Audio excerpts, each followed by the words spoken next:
Hey guys, welcome to the channel. As you see in the thumbnail, what if Naruto banished and Harem with 2 Kunoichi? Before I start, please do support for more awesome content, and subscribe my channel and like this video. Go support and follow the violent werewolf Dark Prince for writing that awesome fanfic, and also make sure to comment on this story. Link in the description. Naruto Uzumaki? The door burst open and in comes a 13-year-old Naruto Uzumaki, wearing his orange outfit, jacket open and a sucker in his mouth. Yeah, I'm here. Naruto, where have you been? Please, Iruka-sensei. I'm really not in the mood now. Before he could say anything else, Iruka had him by the ear. You're not in the mood? And what's with the wannabe jock look? Ow. You stay after class.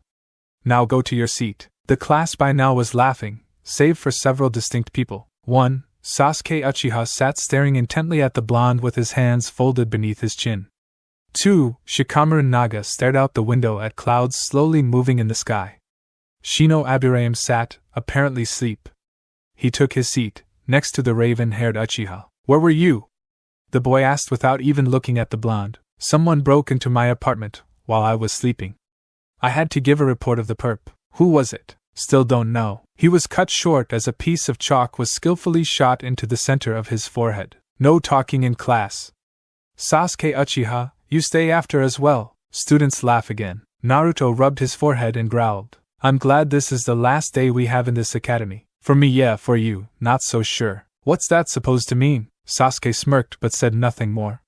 It was obvious that Sasuke knew something Naruto didn't. A little later the class was dismissed and everyone left except for Naruto, Sasuke, and Shikamaru. Sasuke-kun, that baka is sorry he got you in trouble. If you want me to thrash him, I can. A young Sakura Haruno stated as she began to walk away. Sasuke just ignored her and waited for Iruka to address them. Shikamaru, you can go now, but I want a parent-teacher conference tomorrow. Ah man, what a drag. He slumps away with his hands in his pocket. Iruka turns to the last two. How many times do I have to tell you two to stop talking in class? I'd be surprised if either one of you actually passed the Jenin test tomorrow. Jenin test? Naruto yelled out. He turned to Sasuke, who had his eyes closed but held a smirk on his face. You knew? He just nodded.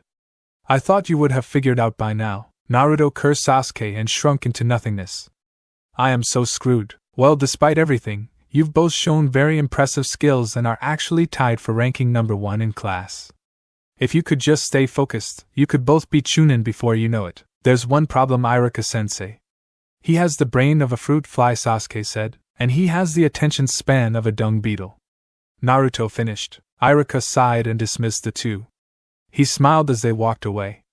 He knew what Naruto was going through, and he knew what Sasuke had went through. The fact that they found friends in each other was a miracle of itself, but at how close their bond was, it was all unbelievable. He looked down at the roster of students to see that Naruto and Sasuke were really ranked number 1, and chuckled at who he saw was number 2. Shikamaru Naga? Wow, the laziest students are my best students.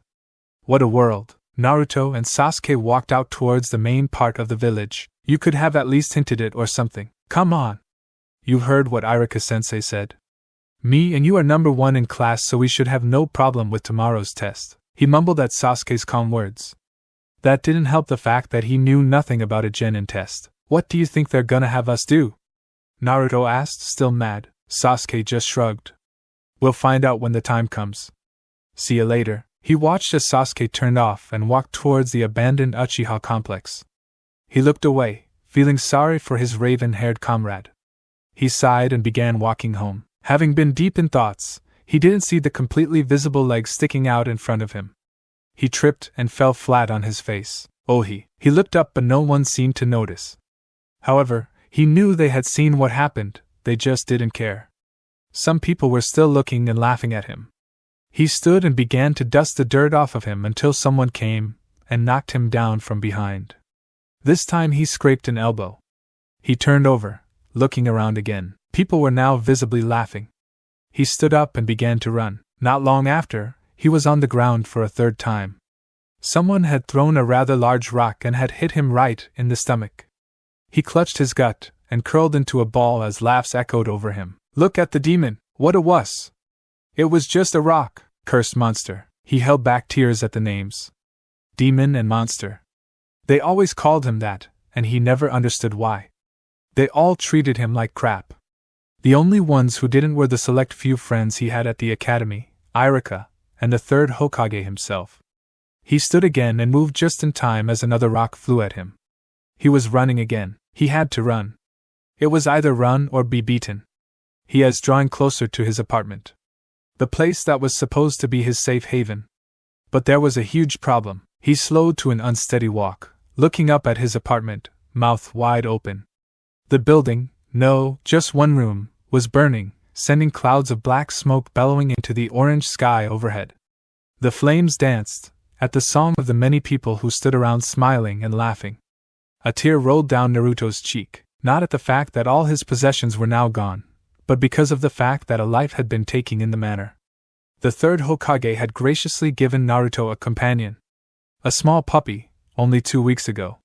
He had taken care of the puppy to the best of his ability, with the help of Sasuke and Kiba, who had a puppy of his own. He dropped to his knees, the warmth of the flames dehydrating him, even from the distance. His tears were dripping onto the ground in front of him. He dug his nails into the ground so hard that his fingers began to bleed. No one even noticed him, they all were drawn to the flames. They didn't notice when his hair began to flutter slightly, or when the marks on his cheek began to darken.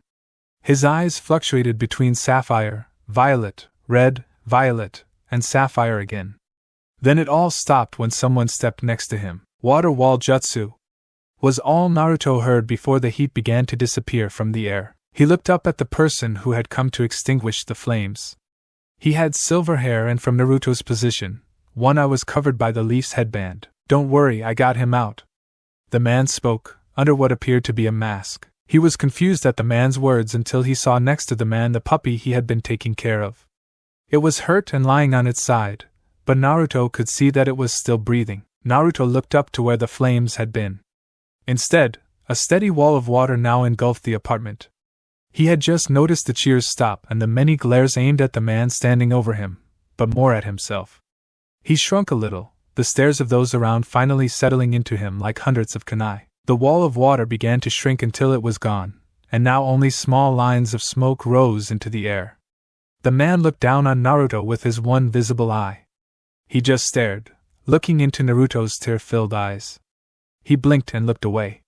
The crowd in front of the apartment began to disperse. Seconds later, Iruka shows up in a whirl of leaves. "Naruto, what happened? Are you okay?" "He's fine." Iruka noticed the person standing next to Naruto and gave him thanks. "Thank you, Kakashi. We're really grateful for this.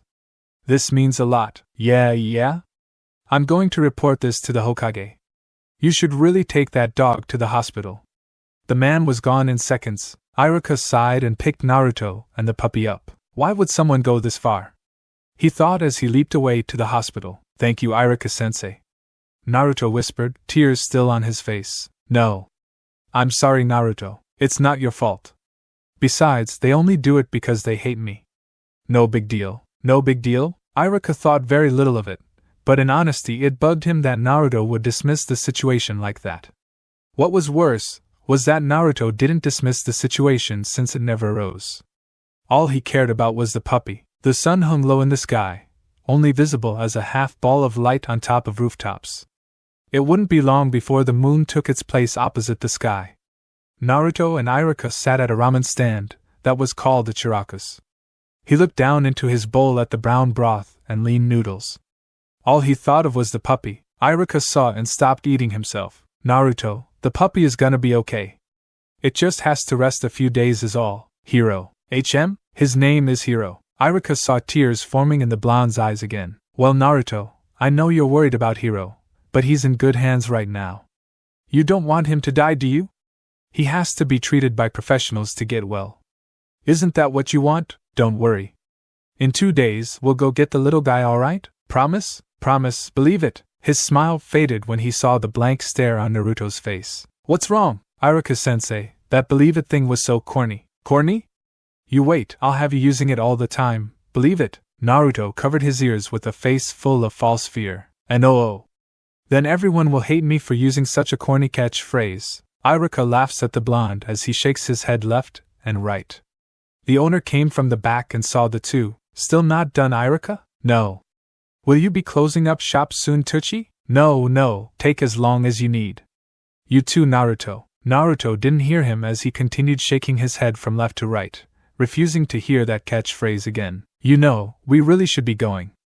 Naruto has a big test to take tomorrow. He's taking the Jenin test? That's right. Perfect. So is I am. Hopefully he could service the village and clear his name, Tucci says before turning around. Without admitting it, Iruka wishes the same thing. Naruto finally uncovers his ears as he sees Iruka standing. Time to go already? Yeah. You need to get some sleep before the test tomorrow. Oh yeah, the test. He stands to follow Iruka. One that wallowed in innocence was engulfed in the pity of sin. It wasn't enough, Iruka knew. There had to be something much more he could do for Naruto besides letting him stay with him for a few days. The bitterness that Naruto hid was surfacing on Iruka, feeling hatred towards the ones who had done horrible things to Naruto. He sighed as they reached his house.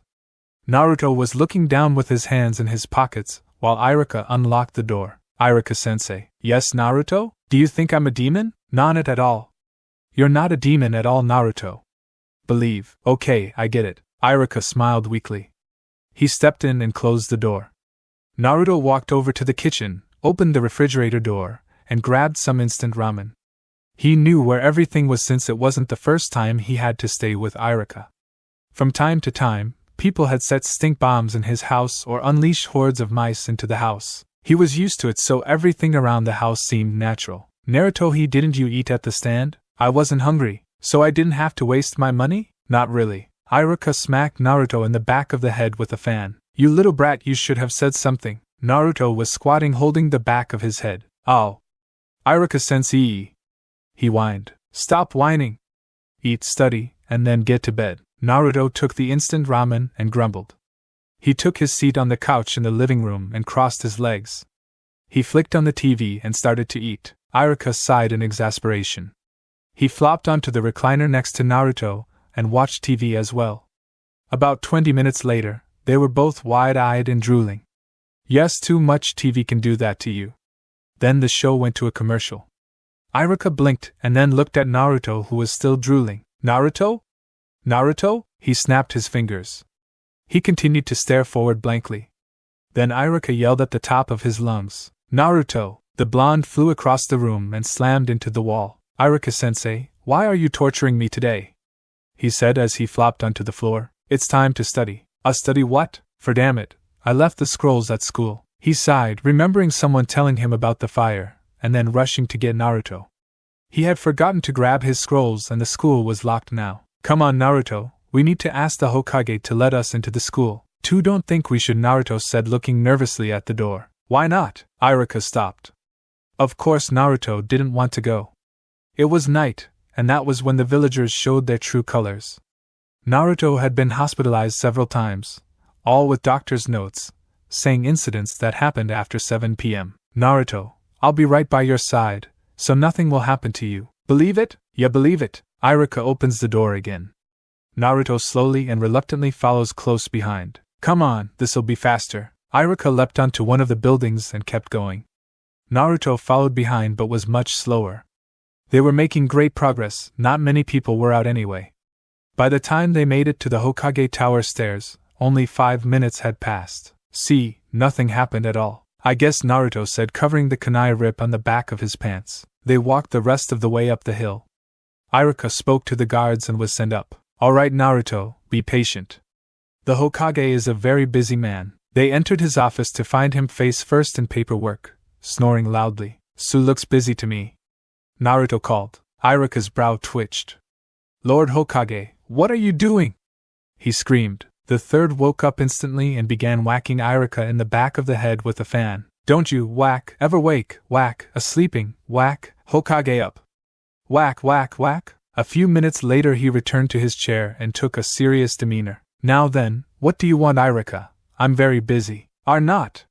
He called, holding the pulsing lump on his head. The third noticed Naruto and frowned. Naruto, I am truly sorry for what happened earlier today. I assure you those who are found responsible for this will pay dearly. I'm also funding for you a newly refurbished room. It doesn't matter, sir. Hiro wasn't hurt. Your puppy? The third looked questioningly at Naruto. Then he changed the subject. Iruka, what have you come for? Lord Hokage-sama, In the disruption of today's earlier events, I forgot to retrieve. Iruka. No formal talk, just come out with it, Iruka sighed. I left the test materials for tomorrow's Jenin test in the school building. I see. Fine, come along, Iruka. Naruto, you stay here until we get back, alright? You don't have to tell me twice. The third and Iruka leave the office. Naruto sighs as the room becomes silent. He stands on spot for a little before turning and looking at papers on the Hokage's desk. He sat down in the Hokage's chair and flipped through more papers. Before he could find anything interesting, a knock came on the door. Naruto jumped out the chair and stumbled sideways. The dude opened. Sorry to disturb you. The person entered and saw Naruto on the ground. Little Naruto. What's up, kid? Mizuki-sensei. What are you doing in here? To him, waiting for Iruka-sensei and Hokage-sama to return. Oh, I see. He thought to himself for a little bit. Hey Naruto, guess what? What? You want to know a sure way to pass the Jenin test tomorrow? Of course. How? Mizuki looked back out the door to the Hokage's room. He pulled his head back in and faced Naruto. There's a scroll at the shrine through the western gates that holds techniques that are Chunin level. If you could get that scroll, you would definitely become Jenin for sure. Alright. Thanks, Mizuki-sensei. Naruto darted from the building, forgetting all about the night and the villagers. He darted towards the western exit, bumping into people and knocking others down without even glancing back. Then, just feet away from the western exit, Naruto slams head to head with another blonde. Oh he! The other calls. Naruto reels from the blow but sees the person in front of him reaching out towards him. He flinches as the hand touches his head. Are you okay? The person asks. Naruto now realizes the person is a girl. I'm fine. I'm okay. My mom says I have a hard head. She says, smiling slightly. By the way, I'm Ino Yamanaka. You're Naruto, right? We have class together. That's right. You're always hanging with Sasuke. That's me. He stood and helped her up. Where are you going in such a rush? She asked, picking up the flowers that Naruto just noticed. I'm going to get a scroll. Isn't the scroll shop closed? It's a special scroll. Oh, okay. Well, I'll see you tomorrow, okay? I have to get home and study also. See ya. Before the girl walked away, she handed him a flower. What's this for? We're friends, right? That's a friendship flower, thanks. The girl blushed and walked away. Friends? She doesn't think I am a demon? Naruto smiled and continued on to the shrine. Outside the village, Naruto began leaping from tree to tree, towards the shrine. Is that it? He thought as he landed in front of a shrine of a golden 8-armed man holding up a scroll wrapped in a green and gold rope. Without a second thought he ran up to it and took it. Before he could take another step the shrine began to glow. The statue stood up and looked down on Naruto. Oh crap. The statue rose an arm and swung it down at Naruto. He was fast enough to dodge the arm, but didn't see the second, third, or fourth arm coming. They slammed into Naruto and sent him sliding over the ground. He jumped up to see the statue walking slowly towards him. He jumped back and threw kunai, but they all bounced off the metal beast. Naruto was now panicking. He took out his only smoke grenade and burst it in front of him. The statue stopped. When the smoke cleared, Naruto was gone. He was in a tree, panting heavily. For some reason, he couldn't get more than 200 feet away from the statue. He thought it was a curse, but remembered Iruka teaching about chakra barriers. He had to defeat the statue in order to leave. I know! Naruto removed the scroll from his back and opened it. He read the first jutsu. Shadow Clone Jutsu? It says Jonin rank. I thought he said it was for Chunin. Ah well, looks simple enough. He began to form hand signs, and when he felt his chakra build up, he stopped. Okay, that's easy. What's next? He looked at the scroll once more. The next one read Kikei Genkai, Chakra Iak Deltagen. Note: this jutsu uses a substantial amount of chakra and puts the user's vision in extreme strenuous exercise. Focus all chakra into the pupil of the eye and then focus on spinning it. He knew why it was hard. Focusing all chakra in his body into his two eyes would not only be enough to blind him, but leave him exposed to attacks that can only be stopped by chakra. Not only that, but while using the Kikei Genkai, he wouldn't be able to use any other jutsus at all. If I only use it for a short period of time, I should be fine. Before he could look down to the third jutsu, the statue had delivered a powerful punch to the tree he was in. It shook and cracked at the base. He grabbed the scroll and leaped from the tree. He rolled the scroll while he was in the air. Alright, you overgrown ornament, let's get this over with. He landed on the ground and rushed at the statue right away. He began doing hand signs. Shadow clone jutsu. 2 Narutos appeared next to the real one on both sides. As the statue swung 2 of its fists at one Naruto, the second had used its distraction to jump into the air. The third slid under the statue and kicked it in the back. The one in the air slammed its heel on top of the statue's head. The real Naruto stood back, seeing that the attacks had no effect. The statue spun around, hitting both clones and making them vanish in a puff of smoke. As soon as the clones were gone, Naruto understood what they did. The statue was hollow, but the force that kept it from breaking was chakra. Only one more thing to do. Deltagon. Naruto instantly felt himself losing power in his arms and legs. He had to increase his strength to keep from falling over. His vision, however, became much clearer. Then as he focused on the statue, he could see blue lines flowing all throughout the beast. It looked like a picture that Iruka had shown Naruto, except with 8 arms instead of 2. It also looked like the statue wasn't moving at all. He noticed that the center of the beast, where the chakra was formed, was dim. Its arms and legs held the most chakra. Abruptly, his vision returned to normal. He staggered and vomited, his eyes seeming to be burning. He regained his stature as he heard the statue coming at him again. He jumped back while rubbing his eyes and thinking of what to do. Then it hit him. Shadow clone jutsu. Both Narutos ran towards the statue. Then the clone grabbed Naruto's arm and slung him forward. The move was so fast that the statue didn't have time to block. Naruto slammed his foot right into the statue's center, releasing an unintentional burst of chakra as he did. At first, nothing happened. Seconds later, the statue began to crack where Naruto had made contact. The crack spread and then the statue exploded. He flopped to the ground panting.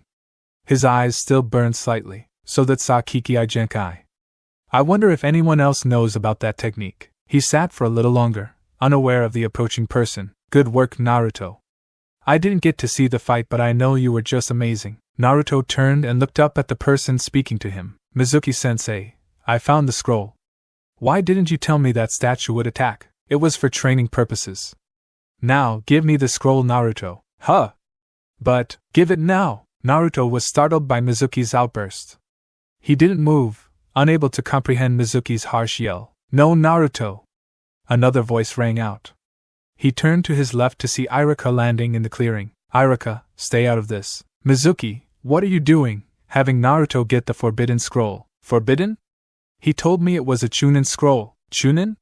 No, Naruto, that scroll contains information that if in the wrong hands could put this entire village in grave danger.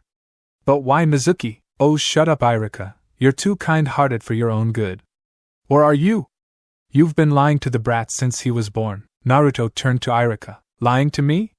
About what, Naruto? Go on. Tell him. Tell him about how the 4th Hokage sealed the 9-tailed demon inside of him. Naruto's eyes dilated for a moment. He was wondering why when he used the Deltagon, the bottom of his eye seemed to flicker with red chakra. The 9-tailed in me? That's right, kid. Why did you think everyone hated you? Because you are the vessel of the monster that destroyed this village and killed the greatest ninja the world had seen. Well, under Lord Orok. Stop it now, Mizuki. You've already gone too far. Enough. He pulled a large shuriken from behind his back. Give me the scroll and die. He shouted, throwing the shuriken at Naruto. Naruto was still shocked, and the shuriken was hurtling right at him. Naruto! Iruka yelled. The clearing grew silent. Naruto stared wide-eyed up at the sky. Something was partially blocking his view. Iruka-sensei. Iruka was halfway over Naruto, the shuriken sticking out of his back. Why, Naruto, everything he said is true. But don't begrudge the 4th. He was doing what was needed to protect the village, just like I'm doing what is needed to protect you. Not everyone hates you, Naruto, and although Mizuki has spoken the truth, scum like him only make us good guys look bad. He said, chuckling. Iruka-sensei. Then Iruka rolled to the ground. Mizuki chuckled from up in the tree. Well, 1 down, 1 to go. No one can protect you now. Naruto was standing on his feet. His face was tilted down so Mizuki couldn't see his face. No. No one can protect me now. But I don't need protection to beat scum like you. From this day on, I swear, as a shinobi. He looked straight at Mizuki with tears on his face and rage in his eyes. I will never let anyone save me from my own battles. A shinobi's promise. Believe it, yeah right, all talk kid. Mizuki threw the last giant shuriken at Naruto. Naruto jumped right up towards the shuriken while doing hand signs. Shadow clone jutsu, 2 Narutos appeared again. One was in front of him, the other above him. The first one tried to stop the shuriken, and succeeded as it slammed into his midsection. It disappeared in a puff of smoke. Mizuki was startled by the action. The last Naruto let the real one grab his leg and slung him towards Mizuki. Naruto slammed a fist into Mizuki's face, sending him flying into another tree, and before he could hit the ground, the last Naruto clone had delivered a kick to his back, sending him into the air. This is it! Shadow clone jutsu, 5 Narutos appeared in the air above Mizuki. All at once, they slammed their legs down on Mizuki, sending him crashing back down to the earth. Now only one Naruto stood, right over Mizuki. Scum like you deserve to die, Naruto said, drawing a kunai.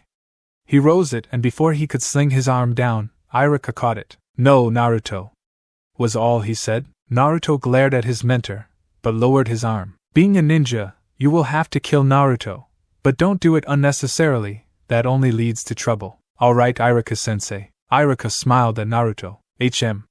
How much you've grown, and only in one short night. I see a bright future for you, Naruto Uzumaki. Maybe even a future as Konoha's Hokage. Who would have thought? Naruto turns over in bed. The 9-tailed fox sees in me? That's right, kid. Why did you think everyone hated you?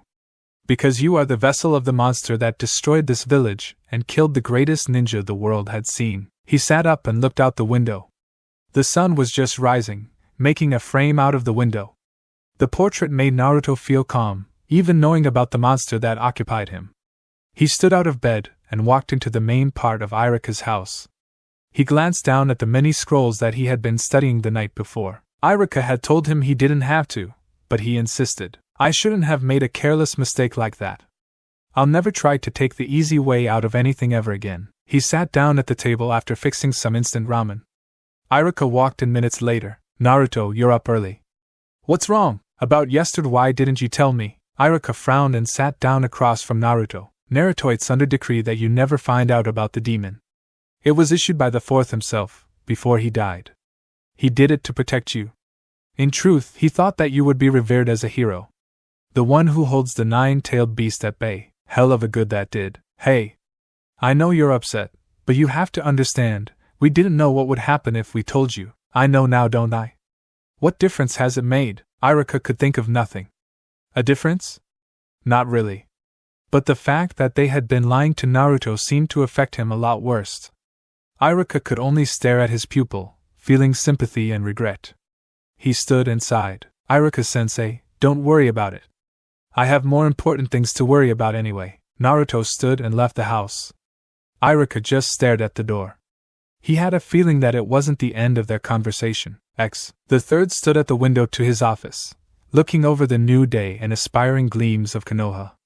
The soothing jingle of wind chimes outside the window adds to his internal mental bliss, and he closes his eyes, feeling the calming eastern winds blowing over him. Even the intrusion from behind seems to not disturb him, as he removes the pipe from his mouth and smiles gently. Kakashi, what have you come here for? The masked nin sat carelessly in the window on the other side of the office. Lord Hokage-sama, we've been able to apprehend the ones who have set fire to the Uzumaki residence. Fine, have you brought them? Yes, sir. But before I bring them, they say they were under orders from someone else. Do you know who this someone is? No, sir. The third finally turned his gaze from the window and faced Kakashi. He gave Kakashi a look that made him sweat. Are you sure you don't know? Have you tried everything you could to find out? Kakashi remained silent. I know how you feel about Naruto, Kakashi, and I respect you for doing this much for him. But as a leaf ninja, it is your duty to uphold the peace as well.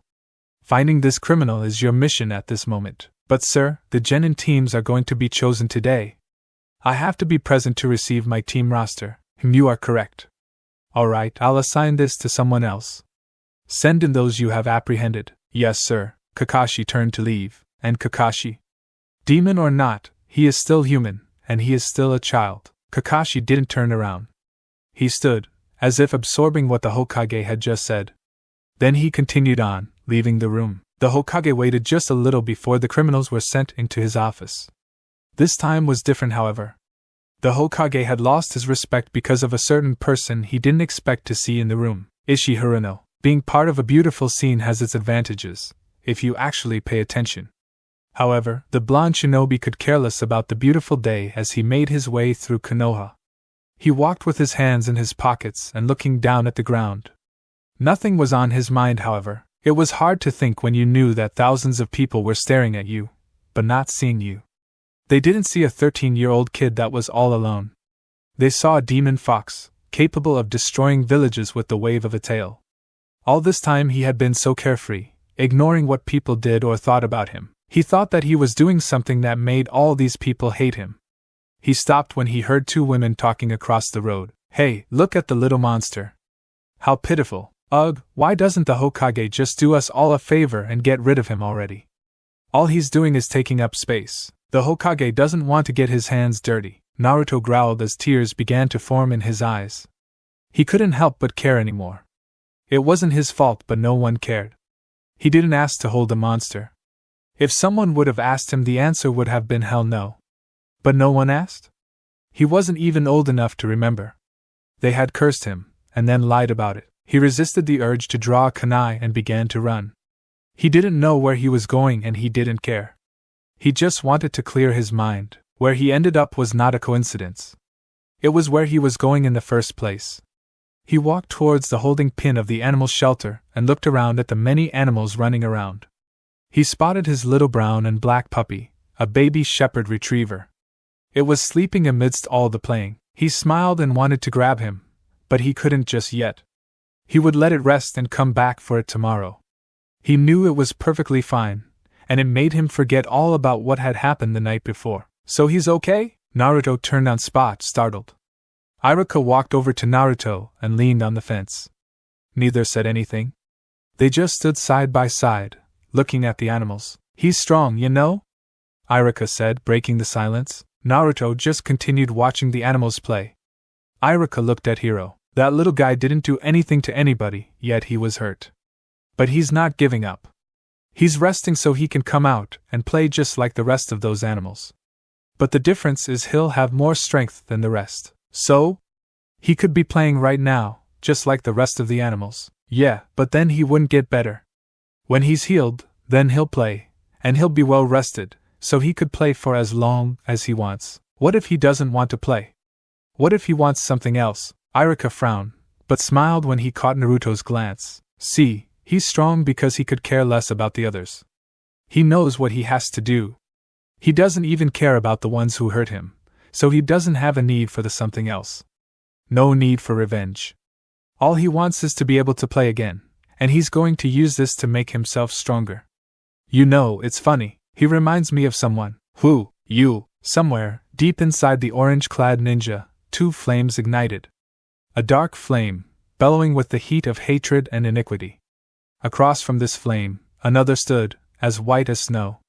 It swayed with the coolness of redemption and hope. At that moment, the white flame burned brighter than ever, making the dark flame barely visible. Thank you, Iruka-sensei. I needed to hear that. Good. Now you have time to focus on the Jenin test. Naruto's face flushed of its color. He turned to Iruka with the stare of a zombie. I completely forgot. Don't worry, we have 5 minutes to get to school, and it's about 200 feet from here. Naruto looked towards the left to see the school. Oh, come on! That wasn't there before. You should pay more attention. Naruto's eyebrow twitched. This is a genjutsu, isn't it? No, now come on. He smiles and begins to follow Iruka. Before they get to the school, he glances back at the animal shelter. He's strong and so am I. Inside classroom. Ichi no make? Here. Tomoya Denteshi? Here. Naruto Uzumaki? Here. Everyone in the room grows silent. Then they begin murmuring. Naruto catches on to what some are saying. Holy crap, is it the end of the world? I don't know, but he's never on time. He just smirks and closes his eyes. What are you so happy about? The raven-hair ninja asks, having the same carefree look. It's nothing. I'm just going to pick up Hiro tomorrow. Oh. You don't seem worried about this test. What's up with that? You don't seem worried either. The conversation was interrupted as the door burst open and a cluster of pink and purple could be seen struggling at the doorway. There they go again. Naruto heard Shikamura call with a sigh. In the door, Sakura Haruno and Ino Yamanaka tried to force their way in, cheek to cheek. I want to sit next to Sasuke-kun. I don't care. Pig. Forehead. Simultaneously, 2 pieces of chalk hit them both in the forehead. They stopped bickering. You're both late. Hurry up and take a seat, Iruka calls in annoyance. The 2 Kunoichi silently walk into the class. Sakura, with a little more brisk, trots right over to Sasuke's side.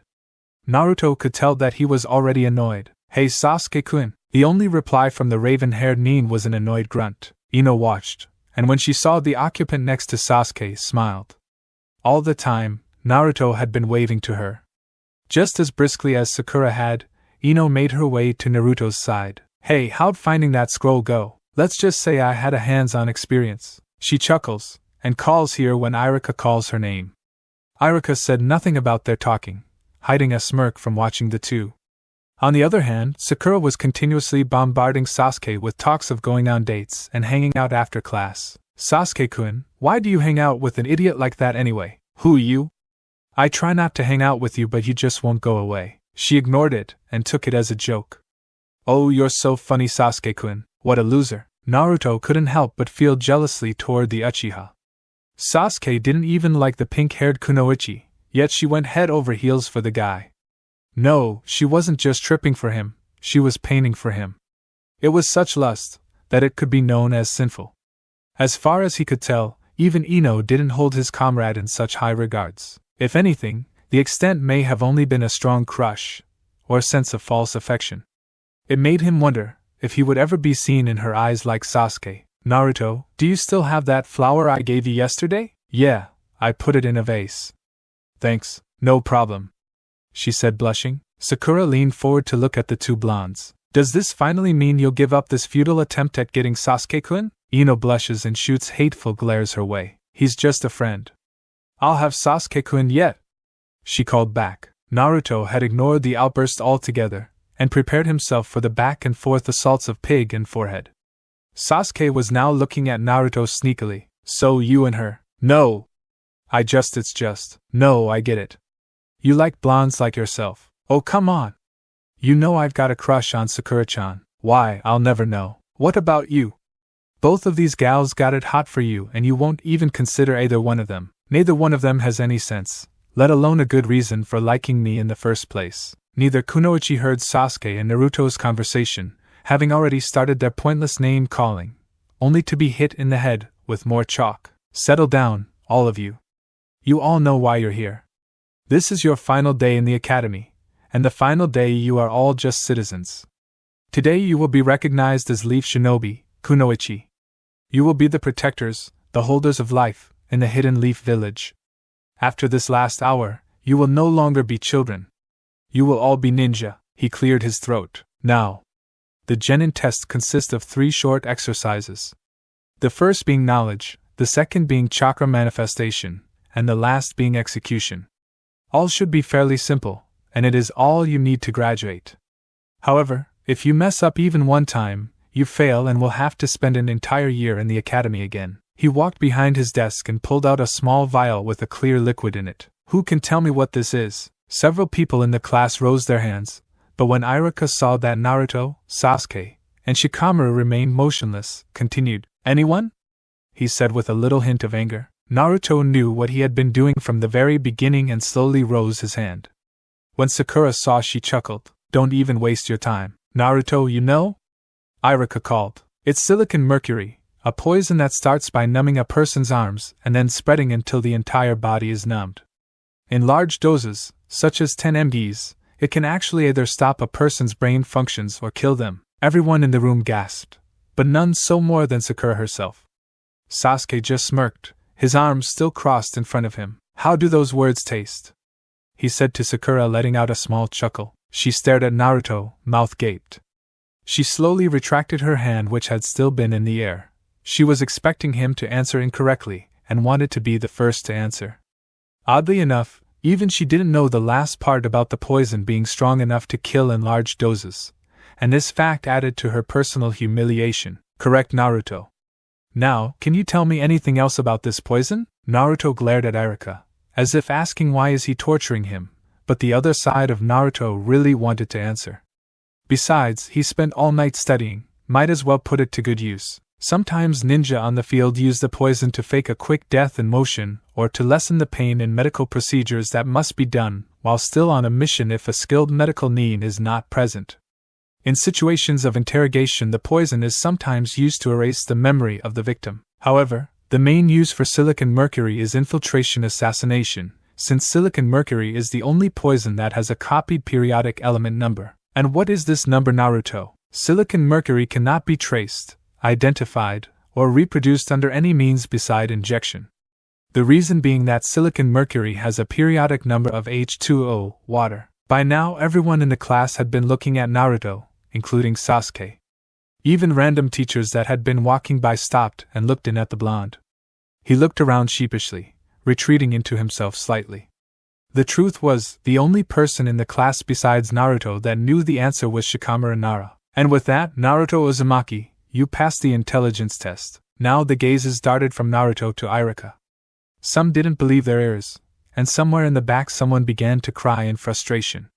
Naruto just let out a relieved sigh, feeling the crushing weight of tension lift off of him. The teachers in the doorway all continued on their way, mumbling beneath their breaths. Lucky bastard, he must have notes hidden somewhere. No, he's not smart enough to take notes. He's got to be cheating. Iruka shut the door, having overheard a few insults. The frown on his face went unnoticed by everyone except Naruto, as he walked back to the front of the class to continue with the test. After half an hour, only 5% of the class had failed the intelligence test. Alright, now for your second test. I am proud of all of you. Now I don't wish to let any more of you go, so don't let me down. This test will be chakra manifestation. In battle, if you cannot control your chakra, even to a subtle extent, you will be annihilated. So far I've taught you 3 ways of chakra manifestation, but you are only required to demonstrate one to pass. We will continue in the order that we started, so Naruto Uzumaki, you are first. Naruto stood and began to walk towards the front of the class. Iruka pulled out a scroll, unraveled it on the floor, and did some hand signs. He slammed his palm down onto it, releasing a large puff of smoke. When it cleared, a large scale appeared. One side was empty, but the other side held a large stone block. This block weighs exactly 350 pounds. It's 150 pounds larger than the block we used when I trained you. In this exercise, you will need to manifest enough chakra to balance the scale. If the block goes too high, it will shatter and you will fail. If you don't manifest enough chakra, you won't be able to move the block at all. The second catch is, you must balance the scale in 15 seconds or you fail. If you pass this part, then you must keep the scale balanced for exactly 20 seconds.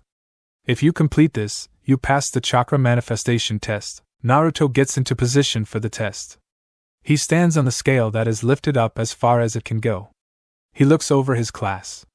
Sasuke and Ino seem to be the only two smiling, as Sakura refuses to look at the scene and Shikamaru has fallen asleep. He sighs and puts his hands together. Iruka starts a timer.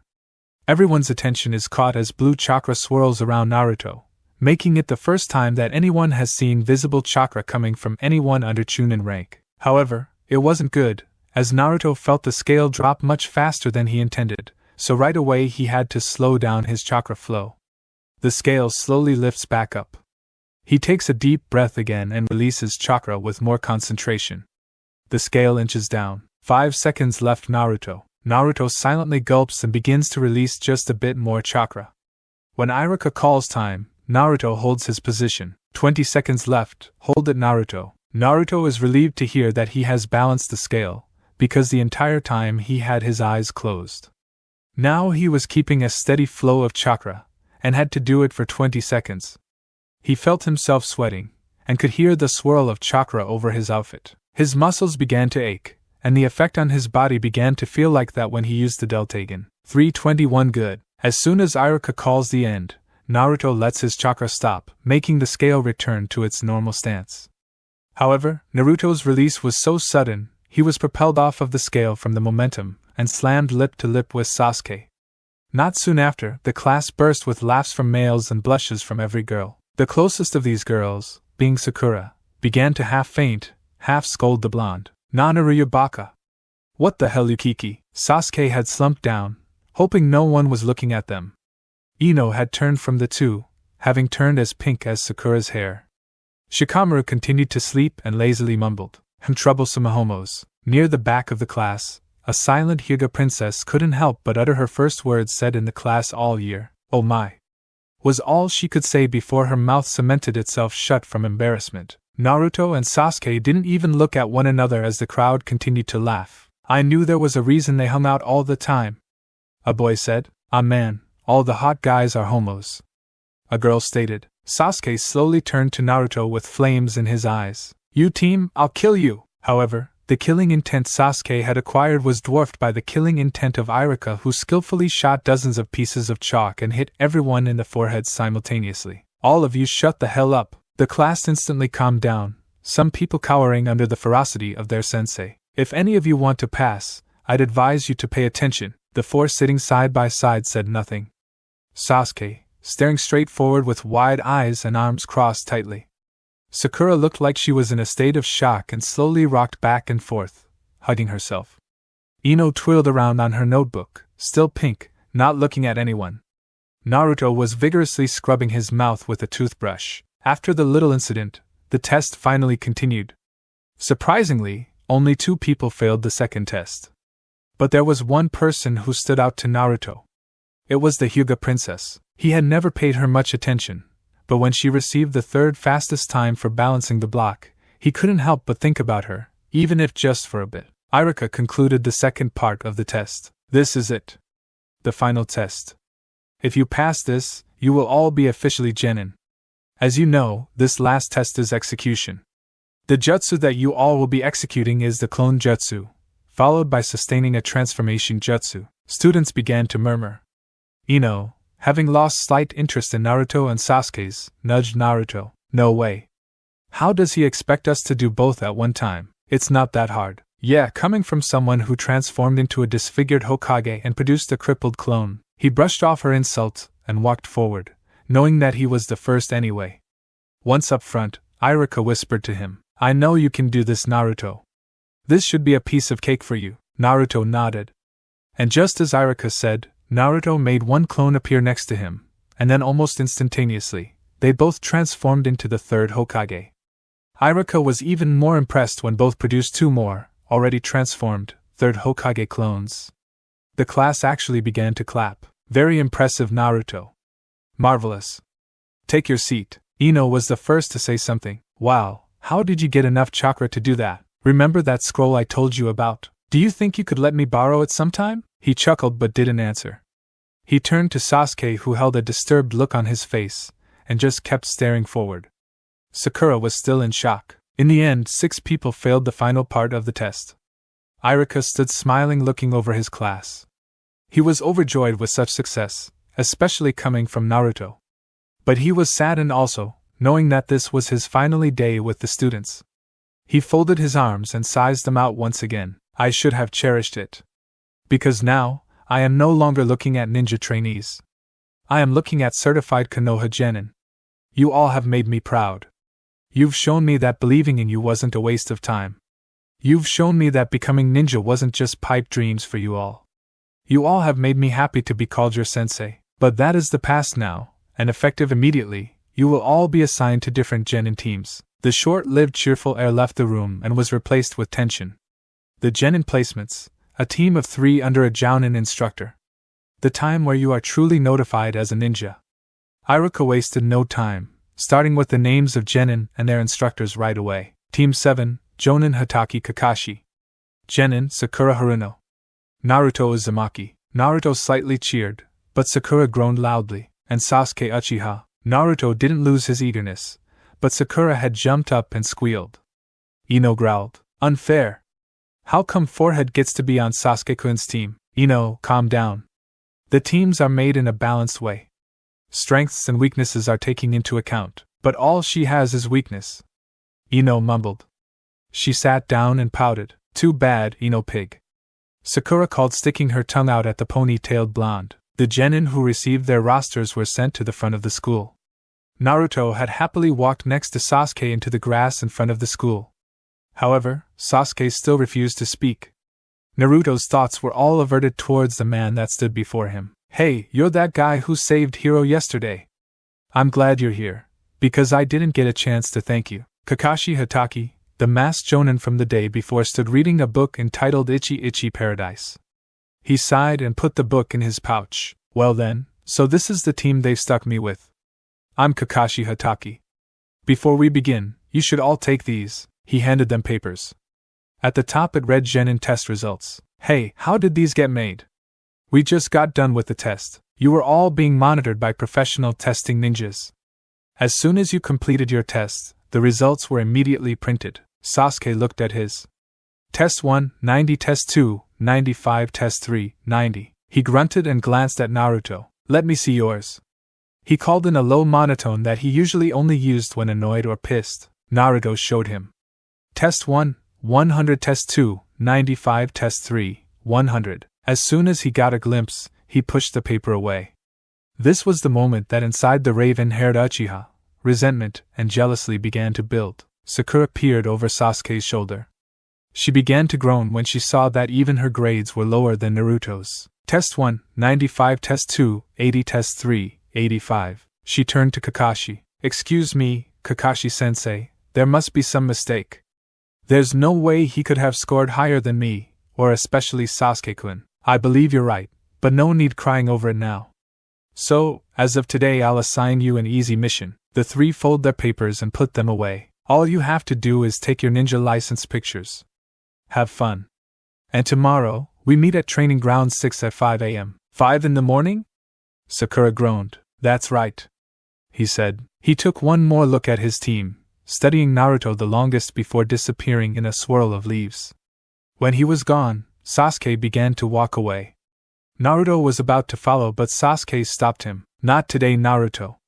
I want to be alone for a little bit. Oh, Hokage. Naruto thought the reason was because of his test scores, and would have never guessed the real reason. The young Uchiha had taken his first step in fulfilling his promise by graduating from the academy. Now he had to complete it, alone. Naruto turned back to Sakura, who ignored him, and walked away. Not far away from him, Naruto saw two Jonin ninjas stop her, and then escort her away towards the Hokage's office. He hated that he had to be alone again. The pain was lessened with the thought that he actually graduated. He smiled and began to walk back to Iruka's house. In the Hokage's office, all is silent, save for the shuffling of paper on the cluttered desk. The third sits, half asleep, looking over several files on his desk. He glares up for a bit, at the person sitting in the chair in front of him. Then he continues to move her through his papers. When the hell are you going to let me out of here? Excuse me. As of right now, I will hold you in this office for however long I want, and if you, a mere criminal, make another outburst, I will carry out my own punishment in this very room. You have no right to speak, Ishi Haruno, and shall remain silent until I give order, or when you are spoken to. Do I make myself clear? She looks down, trembling. Do I make myself clear? Yes, sir, she says, tears beginning to fall. The third sighs and stands, having lost his focus on the paperwork.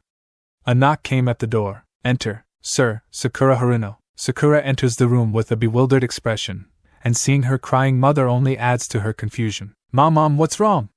Lord Hokage, what is this? Sakura, sit down. She does as she is told and looks at her mother, who is only looking at the ground. Sakura, are you aware of the events that took place yesterday evening? No, sir. Well, yesterday, several people thought it would be fun to destroy and burn a certain young man's home.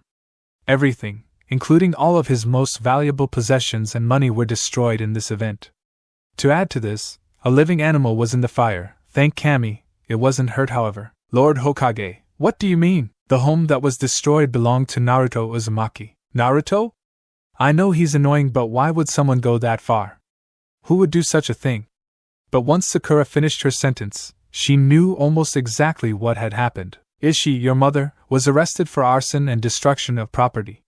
She was in the group that is thought to have set fire to the young man's apartment. Mom, how could you? Sakura said, standing. That demon deserves everything that's coming to him. Silence, you wretched excuse for a woman, the Hokage yelled. Sakura herself had been shaking with rage at what her mother had done. She clenched her fist, and for the first time in her life wanted to hit her mother. She hated her. She knew that Naruto wasn't the village's favorite person, but she would never have thought that people would hate him that much. It made no sense that people held low human values like that. Sakura, I called you here because of some very bad news. Until your mother has carried out her time, you will not be able to go on any missions with your Jenin team. Sakura rounded on the Hokage. But why? What have I done? I am sorry, Sakura, but since you are on Naruto's team, I cannot have you around him. It is only for safety reasons for you and him. Once Naruto finds out, I cannot be sure he would forgive you, or let what your mother has done go. Any other missions for you will be suspended until then. No, I've finally gotten to be on Sasuke-kun's team. She turned to her mother. This is all your fault, she screamed before running from the Hokage's office. The most joyous time of his life, for now. He just wished Hiro was there so he could enjoy the time with him. He was almost sure that he wouldn't get another chance.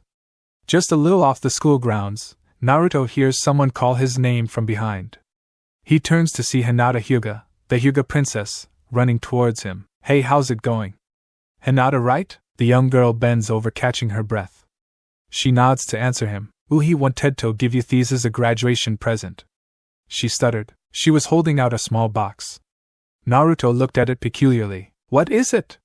He said, eyeing the wide-eyed heiress. She frowned, slowly taking her hands back. Oh, hi, don't want it? Naruto could tell that he had hurt the girl, but he wasn't trying to.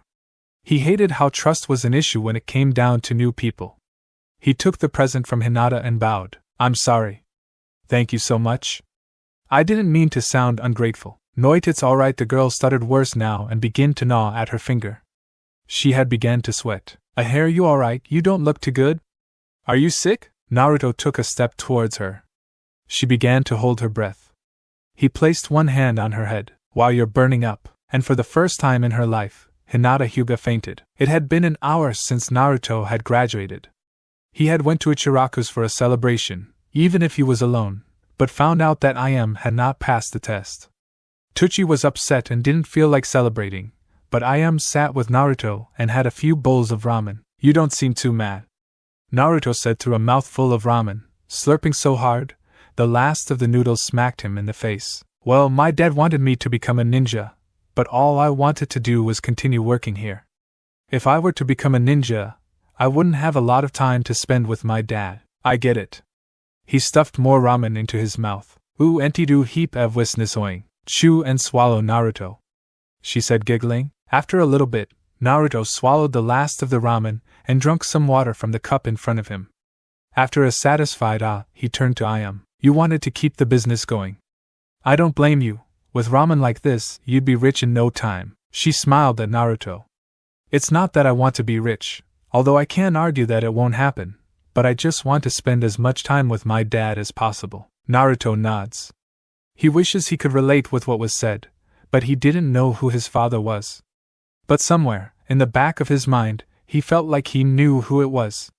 Like the person had been close the whole time, as if he had seen the person every day.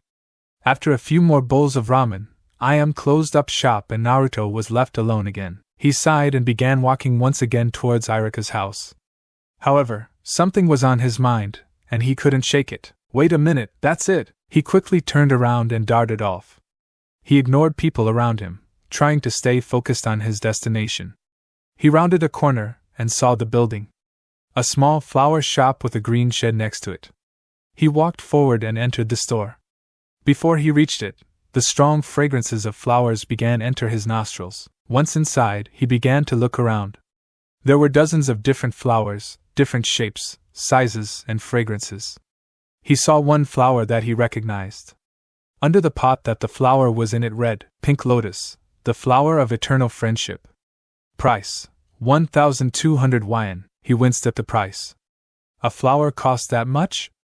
He winced again when he realized that Ino had gave him an expensive flower for free. She must have really thought of Naruto as a friend. But this reminded Naruto of his reason for being in the shop. He walked over to the small bell that was on the counter and rang it. Then he heard moving behind a door that read Botanical Garden. Just a minute. A male voice called out. Once Naruto heard the voice, he instantly wanted to turn and hightail it out of the shop. However, it was too late. The door had opened and a blond man came into the shop. Once he saw Naruto, he smiled slightly. Hey kiddo, what did you need? Naruto swallowed hard before speaking. Isis Ino here? The man continued to smile.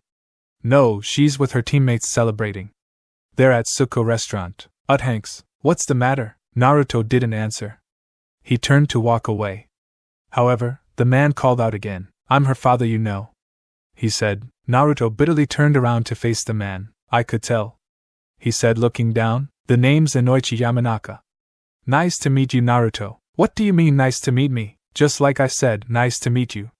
My daughter came home yesterday saying that she's finally gotten a chance to talk to you and told me that you were different from what everybody said. You believed her? No.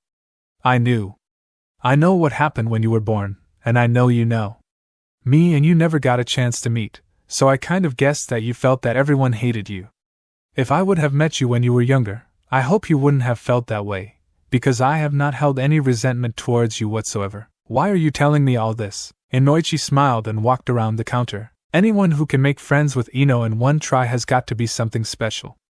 I've learned to face it. Ino is one thick-headed girl, and it's no secret.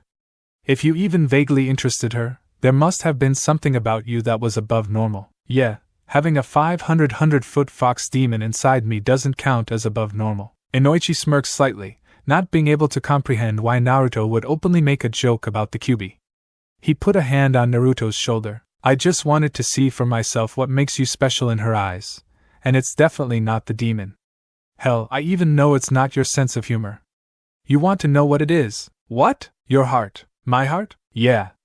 I've never seen anyone with more heart than you, Naruto. You can take the worst of times and mold it into something that shines. I'll be honest.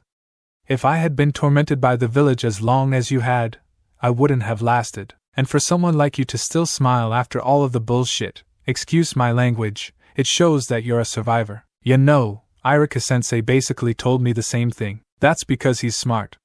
If a person can see that in you, then they're smart too. It makes me proud to know my daughter isn't that much of a follower. What do you mean? Kunoichi frowned. You know how Sakura and Ino are always fighting over Sasuke Uchiha, right? Naruto nods. Ino only began to like Sasuke because Sakura did.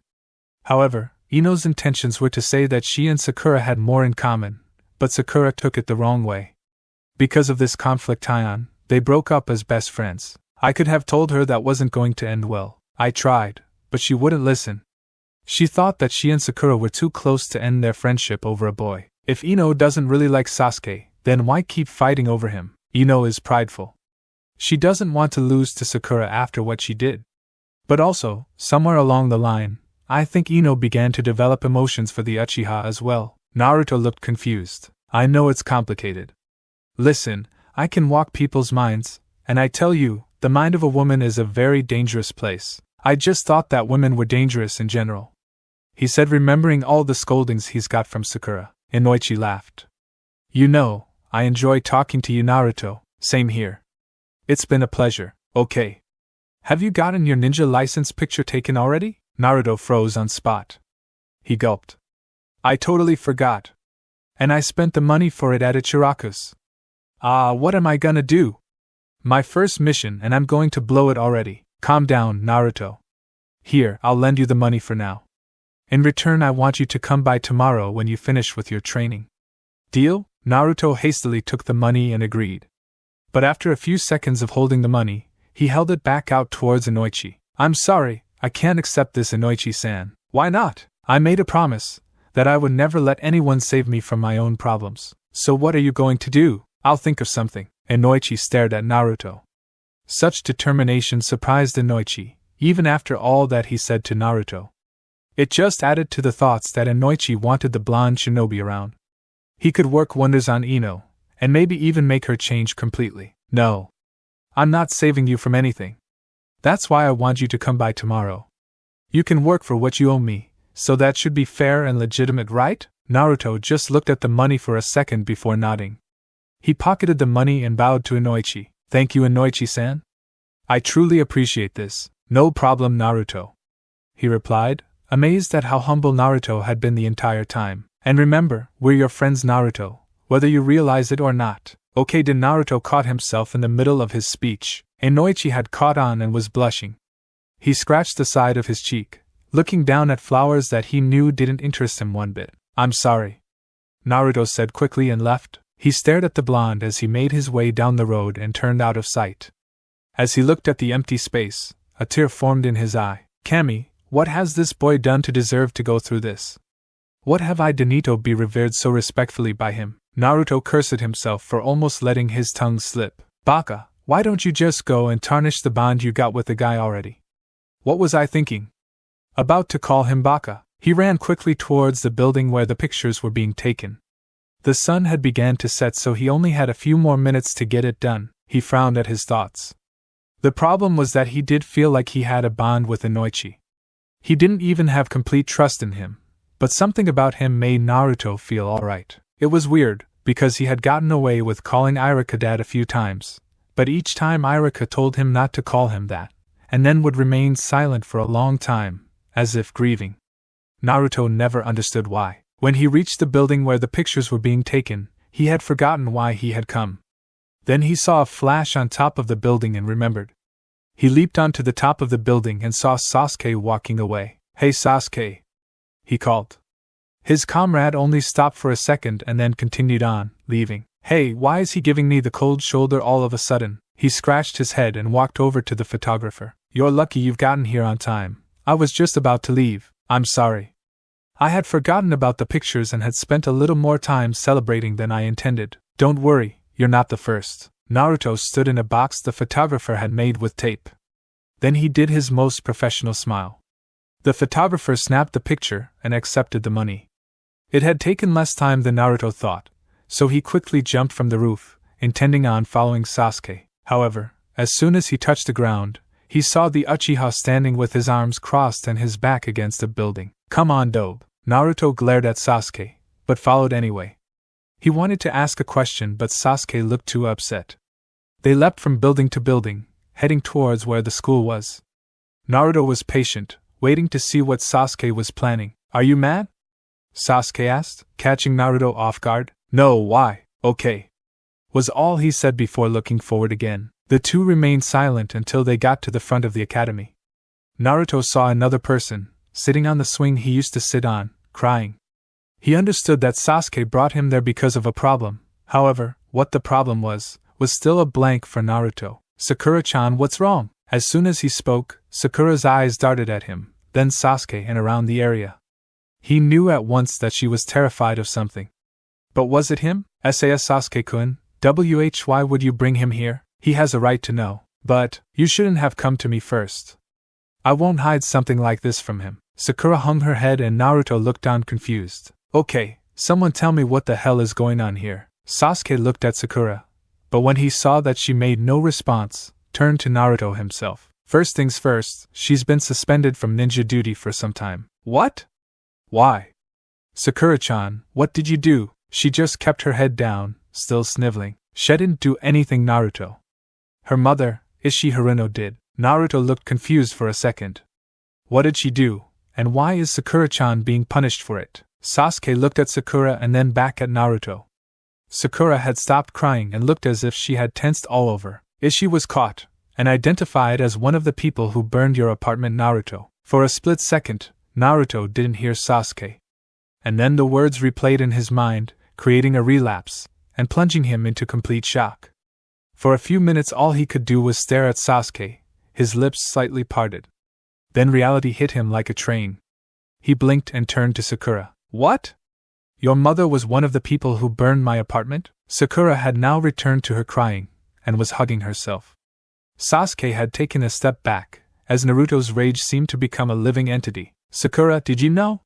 He half screamed at her. Sasuke rose an eyebrow, seeing as Naruto shaved off the chan after Sakura's name. For Sakura's part, all she could do was look down and away from the enraged teen. Sakura, for the love of Kami, please tell me you didn't know. He sounded as if pleading, but in reality he was demanding. I just found out today. When I was summoned to the Hokage's office. Naruto's anger faltered for just a bit. He paced around trying to calm himself down. All he wanted to do was strike something. He stopped pacing and flared a hand sign, creating a clone right next to him. Then with tremendous force, he smashed a fist into the clone, sending it flying away from the academy and into the night sky. Calm yet? Sasuke asked, seeing the clone turn into smoke in the air. Naruto turned to him, and the look on Naruto's face showed that his anger had been replaced with sorrow. Sasuke looked away, feeling sorry for him. But it was diminished right away, because Sasuke knew more than anyone else that Naruto hated being pitted. Naruto walked slowly over to Sakura, who stared wide-eyed at him trembling. "Sakura, why didn't you come to me first? Why were you planning on hiding this from me?" "I was afraid." "Afraid of what?" "That I would hate you. After all the torturing you've done to me ever since we started in the academy, I still haven't hated you. I doubt that you really cared what I felt about you anyway. I was afraid that you'd hurt me." "Hurt you? 1. I would never hurt you. I've been trying to tell you that for years. 2. How can you be so self-centered? How the hell can you be this stupid?" He turned from her, fist clenched again. "I wouldn't have blamed you. Hell, I don't blame you now. It's just, I've finally realized what type of person you are. Did you know that my puppy, Hiro, was in that fire? If it wasn't for Kakashi-sensei, he would have been dead." Sakura had returned to her silence. Naruto turned to her. "Thanks for putting it in perspective for me, Sakura. You don't care about me or Hiro. That's why you didn't come to me first. You were afraid that I would hurt you. If you would have paid attention all these years, you would have known that I would never hurt you, and I wouldn't even have held a grudge against Ishmael, not that long of one anyway." He looked at her as her face began to soften and the tears dried on her cheeks. He growled lowly, "You weren't even crying about me, were you?" The look on Sakura's face reflected her answer in shock. "You were crying because you thought that you wouldn't be close to Sasuke, weren't you?" That's not true. I was mad at what you did." "Really? Or did you just see the reflection of yourself in her, and began to pity me?" Sasuke had gotten nervous, too did. "I did feel sorry for you. I don't want any pity, especially yours," he screamed. Sakura gasped from the outburst, and almost fell from the swing. What scared her most was that she thought she saw his eyes turn red for a second, and his teeth become fangs. He shivered with rage. "All I wanted was for you to actually just like me, but instead I get your pity. And not only that, false pity, because as soon as tomorrow came, you would have probably continued treating me like the shit on the bottom of your shoe. If you would have just come to me first, Sakura," he looked away, "I would have never seen the truth. So I thank you." "Naruto, I am sorry." He didn't respond. "Was the third planning on telling me?" he asked. "I didn't know," he snorted. He closed his eyes and sighed heavily. Then he turned to Sasuke. "I want to talk to you later, tomorrow actually. I have something I need to do right now." "What?" "I just want to speak with the Hokage and straighten this mess out." Sasuke nods. Naruto looks back at Sakura. He couldn't believe anything he had said. He actually didn't feel like he had said it. Like something else was toying with his mind. Why was something different?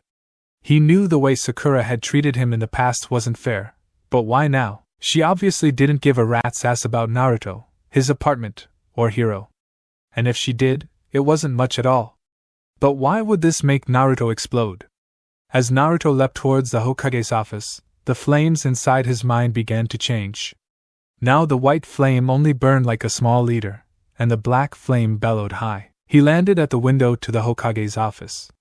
The Hokage saw Naruto, and noticing the conflicting look on his face, ordered him to sit. He moved the papers to the side that were on his desk. Then he took the pipe from his drawer and began to smoke. Naruto just watched, eyes glazed with tears that would not fall. It made him look sleepy, although he really was, but more than was true. The third sighed. "Naruto, not for one moment think that I was not going to inform you." "Then why? Why did I have to come here to get an answer myself? Why didn't you send someone to get me like you did, Sakura?" "I didn't want problems, Naruto. While Ishii was here." "Wait a minute!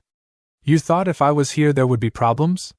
You should know me more than anyone else, Grandpa," Naruto called, eyes beginning to blur with tears that just refused to fall. The third only looked at the glossy sapphires on Naruto's face.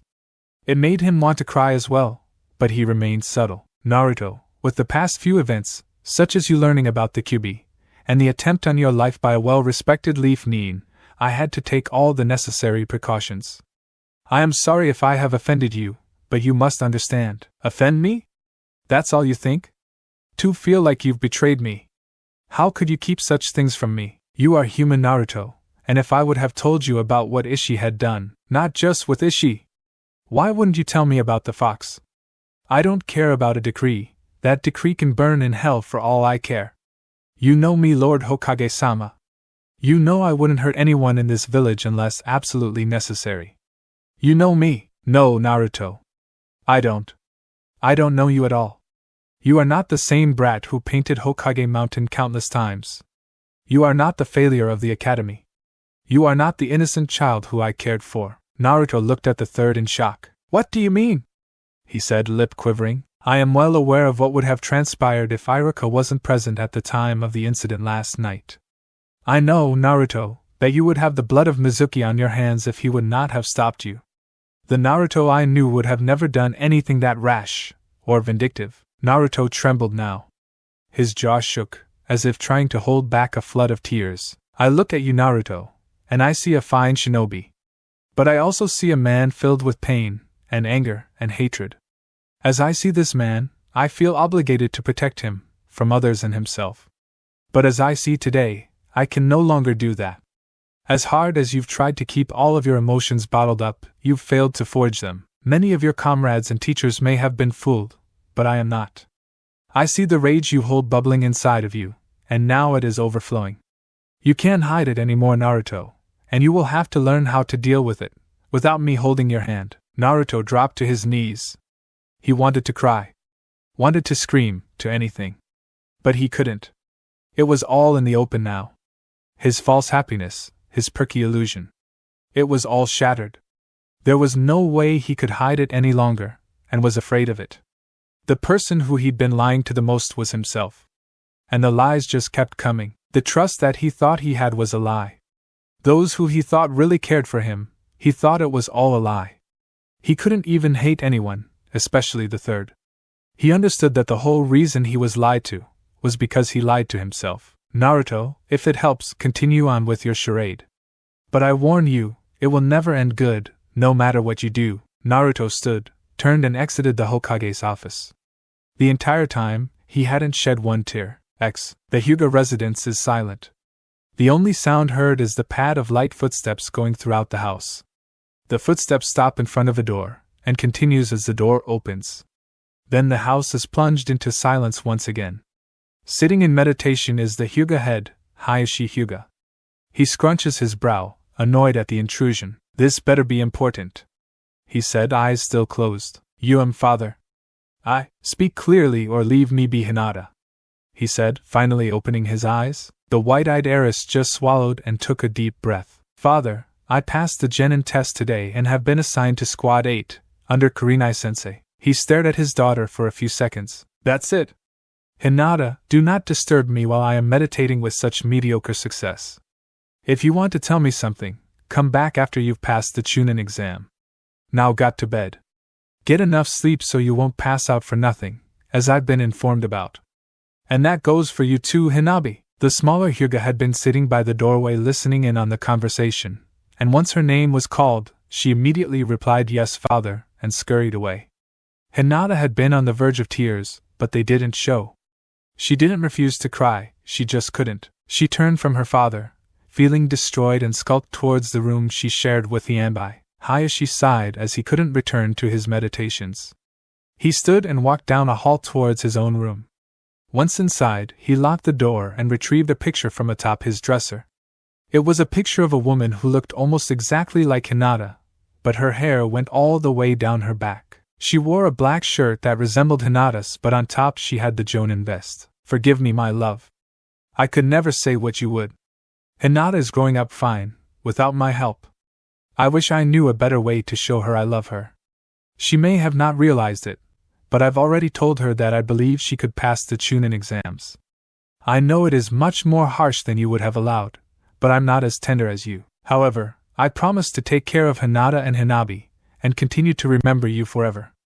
And no, I am just as proud of Hinata as you are. He had the picture and sat it down. Once Hinata entered her room, Hinabi ran and hugged her.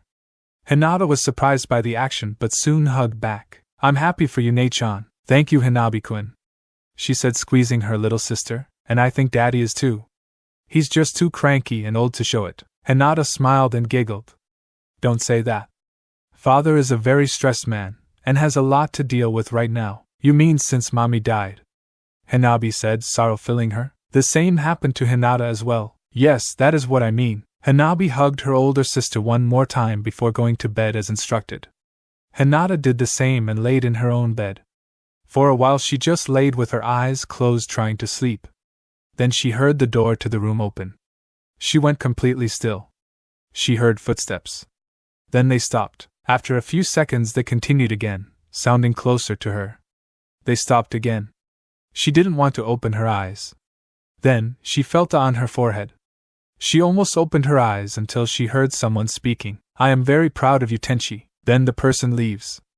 Hinata's tears finally leave the sanctum of her eyes. She rolls over onto her side to see Hanabi staring right at her, and crying as well. Both girls remained silent before crying themselves to sleep. Crying, believing it was a dream, Naruto entered Iruka's house. It was extremely late. He was tired and didn't even wake Iruka to tell him that he was home. He simply walked over to the couch, kicked off his shoes and flopped down. He didn't have enough strength to walk to the guest room on the second floor. He could care less anyway. I will continue this way. I don't care what the old man said, I'll make it work. No matter what. As Naruto began to close his eyes, he could hear a deep chuckling.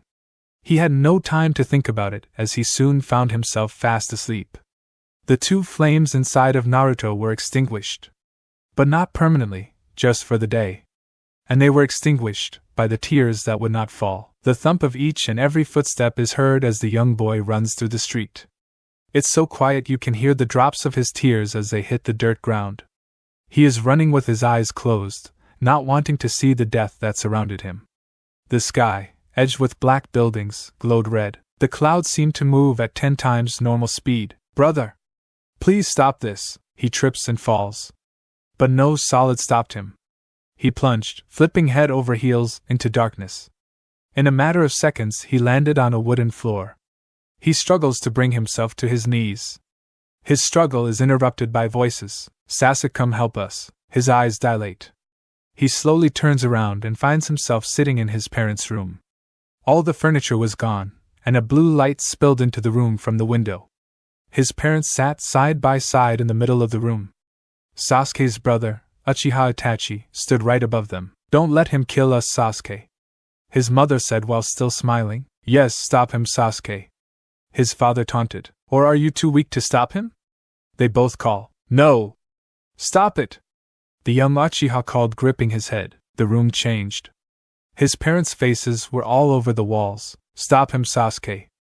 Don't let him kill us. Or are you too weak? Ha ha ha, what's wrong, Sasuke? Make me proud of you. Don't you love your mother, Sasuke? Or are you too weak? The last voice that spoke was none other than Itachi himself. The faces remained on the walls, but none were speaking anymore. Itachi stood over who were supposed to be Sasuke's true parents. Foolish little brother. You are pathetic. The faces on the wall began to repeat the word pathetic. Power is what drives us, Sasuke. But you have none. Now the faces chanted none. You don't have the strength to kill me. You don't have the hate. And you know what? You never will. He brought his sword down, cutting both of their parents. Sasuke screamed. Stop it! He closed his eyes, screaming and crying. Then do something about it. He stopped crying when he heard this voice. He looked up and saw young Naruto. Everything around them was white. You do something about it, and I'll help. Naruto, but I can't. Yes, you can, Sasuke. You can do anything. You're an Uchiha, and so am I. Itachi's voice rang out once more, the white filled with black. Sasuke lost sight of Naruto for a few seconds. However, when he focused, he saw Itachi holding Naruto by the neck. You can't protect anyone, he said as he plunged the sword into Naruto. Stop it! His yell echoed throughout the Uchiha compound. He was sitting up in bed, breathing heavily. He was sweating under the sheets. Another nightmare. He looked at his shaking hands. Damn you, Itachi, I will kill you someday, and I will gain power. One way or another. He looked at the picture of him and Naruto as kids that sat next to his bed. But he just keep getting stronger already. Opposite side of the village. All the nights that he has slept, he's only had nightmares. Nightmares about his childhood, to be exact. However, this night was different. Different because he couldn't tell if he was dreaming or not. He was sitting in some type of prison for all he could tell. In front of him bars rose up, so far that he couldn't see the end. There were small seal tags all over the bars, but one in the middle was larger than all the rest. The seal looked like it was made of glass. Fog covered the ground. He didn't know if he was dreaming, because everything around him felt real. He could feel the coolness from the fog, and could feel the amazing chakra signature coming from in the darkness behind the bars. Now he was alert. Where the hell am I? He wondered. Behind the bars he heard a low growling sound. Then two large, red eyes opened, peering at him. He froze in fear, mouth agape. All these years and now you finally decide to come see me. Naruto couldn't help but whimper as he heard the deep voice coming from the darkness. He shivered. Do I frighten you, Naruto? Then you must know who I am. Yurith Kyubi. The monster chuckled. Bingo. Naruto tried to calm down, but he couldn't. It was the first time in his life that he had ever feared anyone or anything to such a high magnitude. Relax, kid, I'm not going to eat you. You just taste like ramen. Naruto gulped and tried to relax. He sat down on the floor before finally getting the courage to speak again. What? You still scared? Fine, what if I do this? Naruto saw red smoke begin to form right behind the bars. Then it began to form into a small red fox. The fox had 9 tails flowing behind it. It was small enough to fit through the bars now, but it remained on its side. You feel like talking now? A voice came from the fox, although its lips didn't move. It just kept staring at Naruto with its glowing red eyes. What's going on here? How am I talking to you? This is the deepest part of your existence. This is where the Yondaime has sealed me. No one can enter this place except for you, but I don't want to be here. I don't want you here. Get out of my body. Believe me, if I could, I would. And then I wouldn't have to listen to all the bullshit you tell people. Naruto gasped at the fox's words. Then he growled. Great, even the almighty Kyubi doesn't approve of me lying. What next? Akamaru's gonna yell at me? Silence. I could care less about your lies. I have called you here because of something I needed to discuss with you. I have nothing to discuss with you. You have no choice. You're not strong enough to leave this place by yourself, so until I say what needs to be said, you will remain here. Damn fox, everything that's happened so far is your fault anyway. He thought, now that you have graduated from the academy, I want to give you a little present. He looked up, surprised. But then he looked away again. I don't want anything from you. Fine, I will keep the memories the fourth sealed away with me from you then. Naruto had stood and rushed towards the bars before he realized it. What? He sealed away memories? Naruto was right in front of the fox, who was looking up at him. Wait, why would you give me a present for graduating the academy anyway? Why would you show me memories from the past? The fox sighed. Whether I like it or not, I've grown fond of you over the past few years. I think because some of his emotions rubbed off on me. Whatever the case may be, I feel obligated to show you this. Naruto was engulfed in red smoke. He felt himself spinning as the red faded to black. And then, he could see a light. He didn't know what it was, but it was the only sign of anything else besides darkness. He ran forward. The light seemed far off, and the longer he ran, the more he wanted to cry. Then, with a large effort, he hit the light and began crying. Wait a minute? Why do I sound like a baby? Because, Naruto. This is the day you were born. His eyes finally adjusted to the light. He was being held. He looked up into the face of a doctor with glasses that reflected the light into his face. No wonder he was crying. Then the doctor handed him to someone else, someone who was laying down. He turned his head to face the person holding him and stopped crying instantly. A woman held him, with emerald eyes and long black hair. Her face was as pure as falling snow, and her smile as warm as fire. If only your father were here now, she said. What are you going to call him? A nurse asked. Naruto. Naruto. However, the naming ceremony was interrupted. A loud explosion was heard outside of the building. Then a roar is heard. Naruto looks at the woman holding him, just to see the look of terror on her face. He begins to cry again. He looks toward the door as the state of emergency siren can be heard outside. A doctor and a nurse were panicking and talking. What's happening? It's the Kyubi! It's here and has broken the wall. Another loud roar is heard. Without warning, the side of the hospital is blown away. Naruto hears the woman holding him speak again. Here. Take him. But what about you? The nurse said, taking Naruto from the woman. I can't move, there's nothing we can do. Just protect Naruto, she called. As Naruto looked back at the woman, a man with a spiral mask appeared in the room. Just before the nurse turned to leave, Naruto saw the man in the mask plunge a kunai into the woman's chest. The nurse ran until she was outside, following a doctor. Once outside, Naruto saw it. The giant Kyuubi. He roared and slashed and smashed buildings. Kunai, and various other attacks slammed into the beast, all looking like they had no effect. However, when Naruto looked closer in the Kyuubi's red eyes, he saw sorrow. Then everything went black again. He appeared back in front of the fox's cell. Naruto, the fox said in a hushed tone. He was still crying. His tears fell, breaking through the fog and hitting the floor with an echo. That was my mother, right? That is correct. He punched the floor. Who was it? I am sorry, Naruto, but I cannot access any more of that memory at this time. Until then, you will have to remember this one. Damn it! He screamed, punching the ground again. Someone killed my mother! Right after he couldn't finish. He shook with sorrow and rage, breathing heavily. And where was my father at this time? He called. Trust me, Naruto, he was very busy fighting me. Naruto took a few minutes to calm down. He wiped his tears on the sleeve of his jacket. Then he looked back at the Kyuubi. You were in pain. You looked like you were confused. The fox looked away. I was. One day, I'm enjoying a perfect walk with my kitsune. The next thing I know, I'm summoned in the Leaf Village.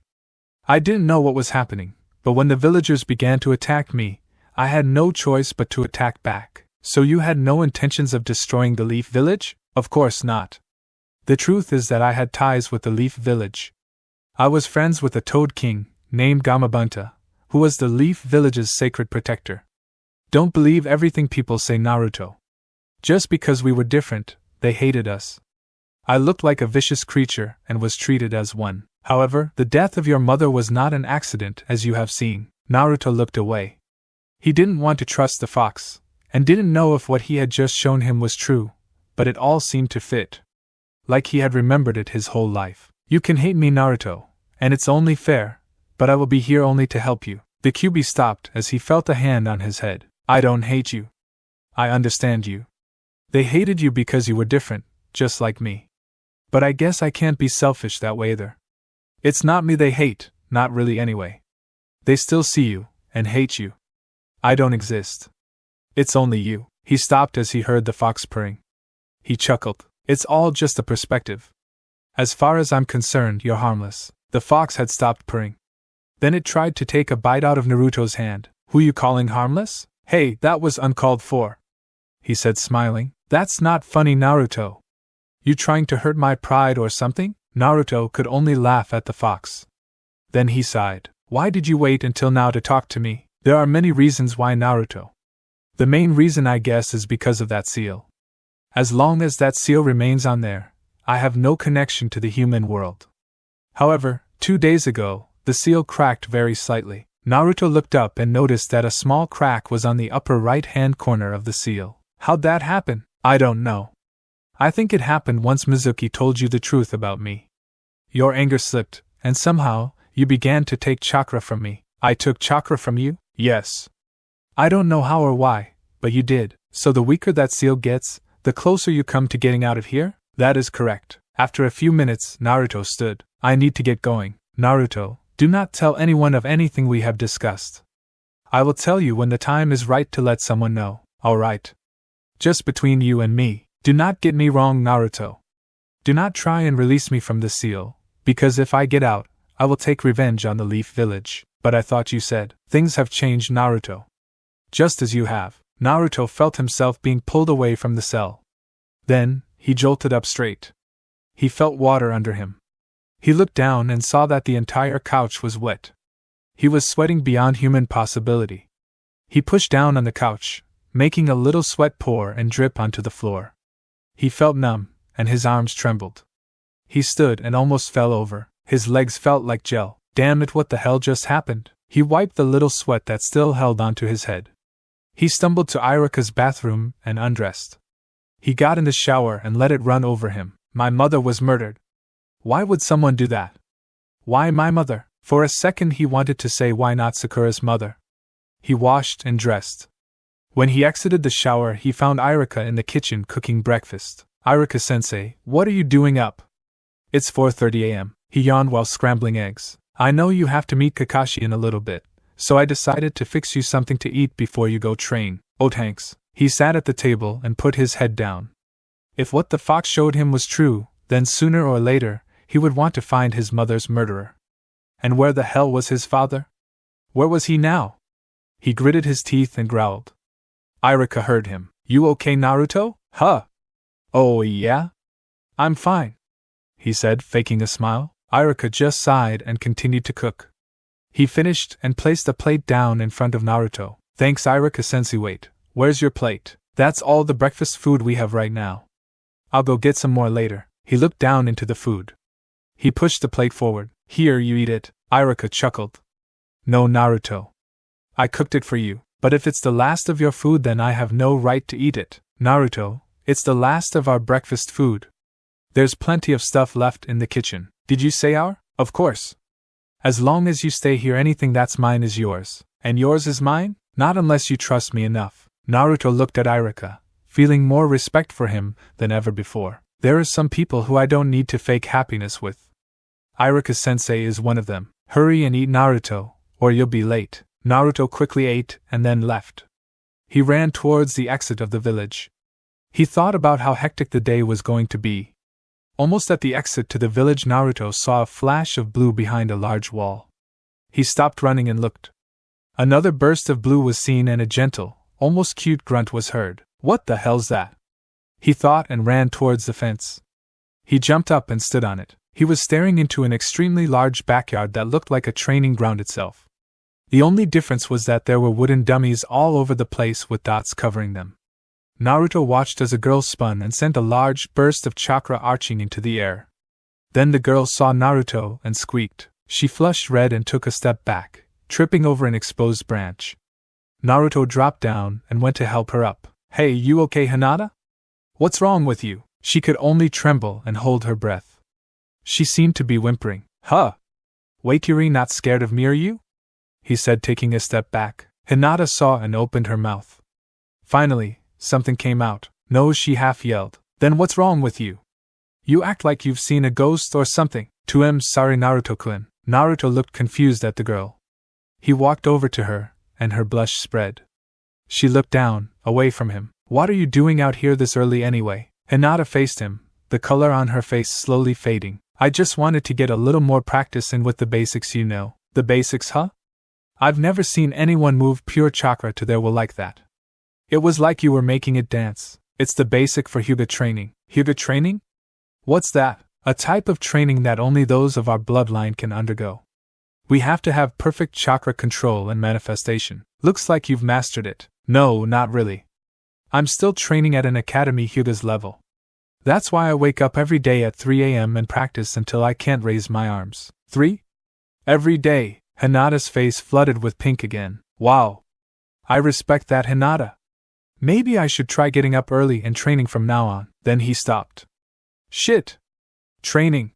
Sorry, Hinata, but I have to go for I'm late for training. Talk to Olita Promise OKB. He said in one breath while running and jumping over the fence. She stood staring at the empty space. What just happened? She said before returning to her training. On the second floor of the building, a curtain closed after someone had watched the entire scene. He exited the village at top speed and darted down the path to the training ground. Once there, he saw Sasuke sitting with his back to a rock. He skidded to a stop, almost slamming right into him. You're late, Dobe, he said with a smirk. Oh, screw you, team, he called, sitting next to him. I'm late? Where's Kakashi-sensei? Sasuke shrugged. Probably watching us right now, planning a sneak attack. Naruto looked around. He could see nothing out of the ordinary. He just shook his head and relaxed. You wanted to talk to me about something? Sasuke asked. Oh yeah?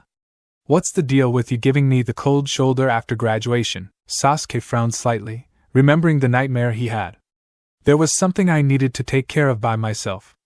I was coming to see you after I was done. Take care of what? Naruto, I would tell you if it were anything but what it is. Wait, what? Sasuke chuckled. You'll find out in time though, but I wish you wouldn't. Naruto just sighed at Sasuke's puzzling words. It was one of the first times Sasuke had held a secret from Naruto. He stretched and turned with his back facing Sasuke.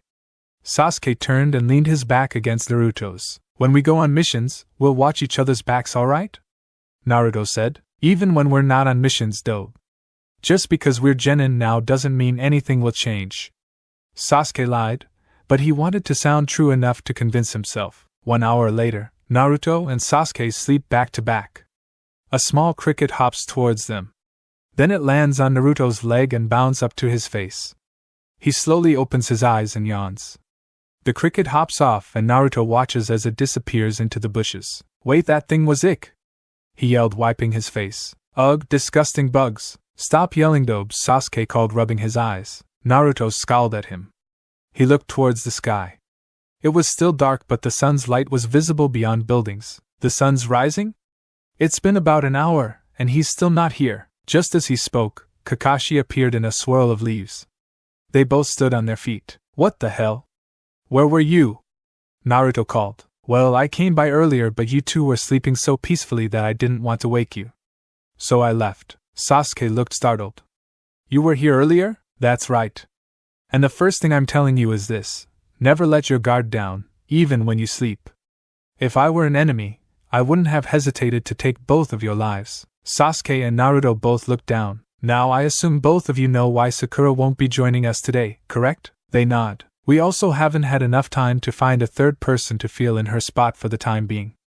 Real training will be postponed until further notice. However, we still have work to do. He opened his pouch and pulled out his book. Today, I want you two to spar, so I can see what you need to improve on and what you don't. I will observe and tell you to stop when I've found enough information. If you're going to be reading, then how are you going to watch us? Sasuke asked. It's called multitasking. Now you will begin on my mark. And Sasuke, try not to hurt Naruto too badly. Sasuke ignored the comment, as did Naruto. They walked a few feet apart, and then faced one another. Ready, begin. He called, I never leaving the book. Sasuke and Naruto rush forward and begin their match. Their blows are constant and even. Neither were actually attacking at full strength, or even half in that matter. They kept throwing weak punches, while laughing when one made a small mistake. 30 minutes and they both stop, panting and looking at each other. Kakashi closed his book. Is there a reason you're both holding back? They looked at Kakashi confused. Neither one of you have used any ninjutsu, or any effective taijutsu for that matter. Sorry, Kakashi-sensei. We didn't know you wanted us to go all out, he sighed. Listen carefully. No matter if you're just training or if you encounter the enemy for real, never hold back. Strike at your enemy with the intent to kill. What you both did just now can be considered juvenile, and I expected more from you, Sasuke. You are Jenin Shinobi now. This is not playtime or fun sparring. Naruto and Sasuke look at each other. It sounded kind of harsh, but that was part of being a ninja. Right now, I want you two to spar again. But this time attack like your life depended on it, because if you don't, I'll put a kunai into your backs. No ninjutsu, all taijutsu. Wait, Naruto said until Kakashi called begin. The two hesitate for a bit until they see Kakashi reaching for his kunai. They face each other and attack again. Sasuke throws a strong right jab at Naruto's gut and makes contact, but gasps as he feels Naruto's hands wrap around his wrist. Naruto raises Sasuke's arm and turns from him. He thrusts his hip into Sasuke's abs and flips him over his shoulder. While Sasuke was on the ground, Naruto had rose his foot, intending on getting a stomp on Sasuke's stomach. His foot was blocked and Sasuke pushes him back. He jumps up and spin kicks Naruto. Naruto slides back a few feet but rushes in again. It's a full frontal charge, so Sasuke thought he had the advantage. As soon as he was close, Sasuke threw another kick towards Naruto's face. He caught Sasuke's leg and did the same slam that he had done before. This time, he didn't let go of Sasuke's leg. Sasuke saw that he needed to increase his speed, so he pushed himself onto his hands and spun his body quickly, hitting Naruto with his free leg. He had enough momentum to spin again and hit Naruto with the leg that was just released. After the last hit, he landed on his feet and began to deliver blow after blow to Naruto. Kakashi had actually glanced over his book a few times to see what was happening. Then, Naruto finally stopped Sasuke's assaults by headbutting him. In one swift motion, Naruto swept Sasuke, and as he was falling, kicked him in the stomach, sending him bounding over the ground. When Sasuke stood, Kakashi put the book away completely. Don't get cocky, dobe. If we could use jutsu, you wouldn't stand a chance. Yeah, right. Naruto said, smirking. But if your opponent is very effective with taijutsu, you might not get a chance to use your ninjutsu. Kakashi said, then I'll just have to be faster. Sometimes that won't work, Sasuke. In this case, Naruto is faster than you. And as for what I've seen, he uses judo as a main style, which is why he countered your moves so effectively. However, he needs more speed so he can counter more attacks. But when judo starts to fail, he uses reckless, yet powerful attacks to take you down quickly and get some distance. That was very smart, Naruto, but if your main attacks fail, think of something else. Never go wild with attacks or you could hurt yourself in the process. He pointed to Naruto's forehead, which he just noticed was bleeding. You, Sasuke, you have a somewhat more tactical style. Your main is taekwondo, which would have been good if you had the power to back it up. If you had the strength, your attacks would have still hurt Naruto when he tried to counter. When your taekwondo started to fail, you began to improvise, which was surprising. I've only seen one other person do that spin move you did on the ground. That was a hidden leaf style attack, just much slower. I think your second taijutsu should be hidden leaf. If taekwondo doesn't work, you can always use it as a last resort. What about me, Kakashi-sensei? Naruto asked. Your judo is very impressive, but I don't know judo myself. There's only one person who can help you master that, and that's my guy. The same goes for hidden leaf style for you, Sasuke. As for a taijutsu for you to fall back on Naruto, how about you try Jeet Kune Do? But isn't that one of the hardest arts to learn? Sasuke asked. I don't know. I haven't learned that either. Guy is the taijutsu expert of the village, so if you have free time, you should go see him. Next time we meet will be in 3 days. I want you both to practice your main fighting style. I will be joining the next sparring match. They both groaned. Team dismissed, Kakashi said, vanishing into leaves. Sasuke sat down and so did Naruto. He looked at Naruto's forehead. You okay? Yeah, it's nothing. It'll be healed in a few minutes anyway. What? It's complicated. Sasuke thought about it for a bit but found his mind wandering back to his nightmare earlier. He cringed and began to sweat as the images flashed through his mind. He held his head in pain. Sasuke? Sasuke, you okay? He touched Sasuke and his head instantly hurt as well. The memories of his mother's death rushed his mind. Then he could hear the fox's voice. Naruto, it is a permanent psychological genjutsu. You must try to release it. How? Focus your mind, concentrate and take hold of reality. Naruto did as he was told. He released the genjutsu. Sasuke was laying on the ground, still seeing the images. Do the same to him. Naruto focused and touched Sasuke's forehead. Sasuke's face seemed to calm. Then he blinked. Now Naruto? What just happened? I don't know. Did you just put yourself in a genjutsu? Genjutsu no. Then Itachi's eyes flashed for a split second in his mind. Damn Hima genjutsu. He doesn't want me to ever forget. I can't sleep because of him, that bastard. Sasuke, do you need to go to the doctor or something? No. I'll be fine. You have to go. I'll see you later, Naruto. He stood and leapt away before Naruto could ask him anything. Naruto couldn't help but worry about Sasuke, and the event that had just taken place made him even more curious. However, Naruto had much more to do that seemed important as well, and didn't dwell on the situation any longer. He left the training ground, trying to clear his mind. However, something stood out to him that had happened. Was the fox talking to me outside? Daddy, I'm back. Ino yelled in the store as she entered, making the only customer present sigh in annoyance. Not so loud, dear, he said, finishing a purchase. The customer left, but Ino caught a quick glimpse at her. She had on a brownish jacket and a fish-net shirt beneath. She had her hair pinned up in a spiky ponytail. Kunoichi saw her watching the customer but said nothing. Daddy, don't worry. She's not dangerous. Those were semi-poisonous plants. Ino shrugged it off and walked behind the counter. She grabbed an apron and was prepared to take her spot behind the cash register. Not this time, sweetie. We have a new hand coming in today, so I need you to get the charts out. A new hand? You hired someone else? Yes, but only temporarily. Who is it? Was Uzumaki Naruto. Ino's mouth gaped open. Inosuke couldn't help but laugh at his daughter's face. What's wrong, dear? He called, trying to hold in more laughs. She shot her father a dirty look. I forgot to talk to him after graduation. When did you see him? When you were out with your team. I loaned him money and in return he's going to work here. Daddy, how could you do that without telling me? You like surprises, don't you? He called, still laughing. That's so unfair, she yelled, running into the back to retrieve the charts. Wow, she seems a little different already, and he hasn't even been here, she returned with a thick stack of dusty papers. She deliberately blew the dust at Kunoichi, making him cough and grimace. These are sold. Shouldn't you update these, Daddy? Well, yeah, booty guess never got around to it. Dad, these documents say they're from 13 years ago. You've had plenty of time to renew them. Well, why don't you learn how to renew them and save me the trouble? Ugh, you're so lazy. She smiled. I'll do it manually, she said. That'll take hours. You'll have to catalog them all one by one, then see what are their special growing habits, and what areas they come from around the world. I know, Daddy. I can do it. You can't do it before Naruto gets here. Just try to sort those out, and put the ones we don't have any more back for references. She nods and gets to work. She looks at some of the flowers on display. Hey, wait. She was looking at the pink lotus. Dad, you're so careless. You put 1,200 yen instead of Rio. You really need to drink coffee in the morning. He looked over and noticed his mistake. My bad. I was in a rush. And speaking of the pink lotus, one is missing. Do you know what happened to it? She hesitated before answering.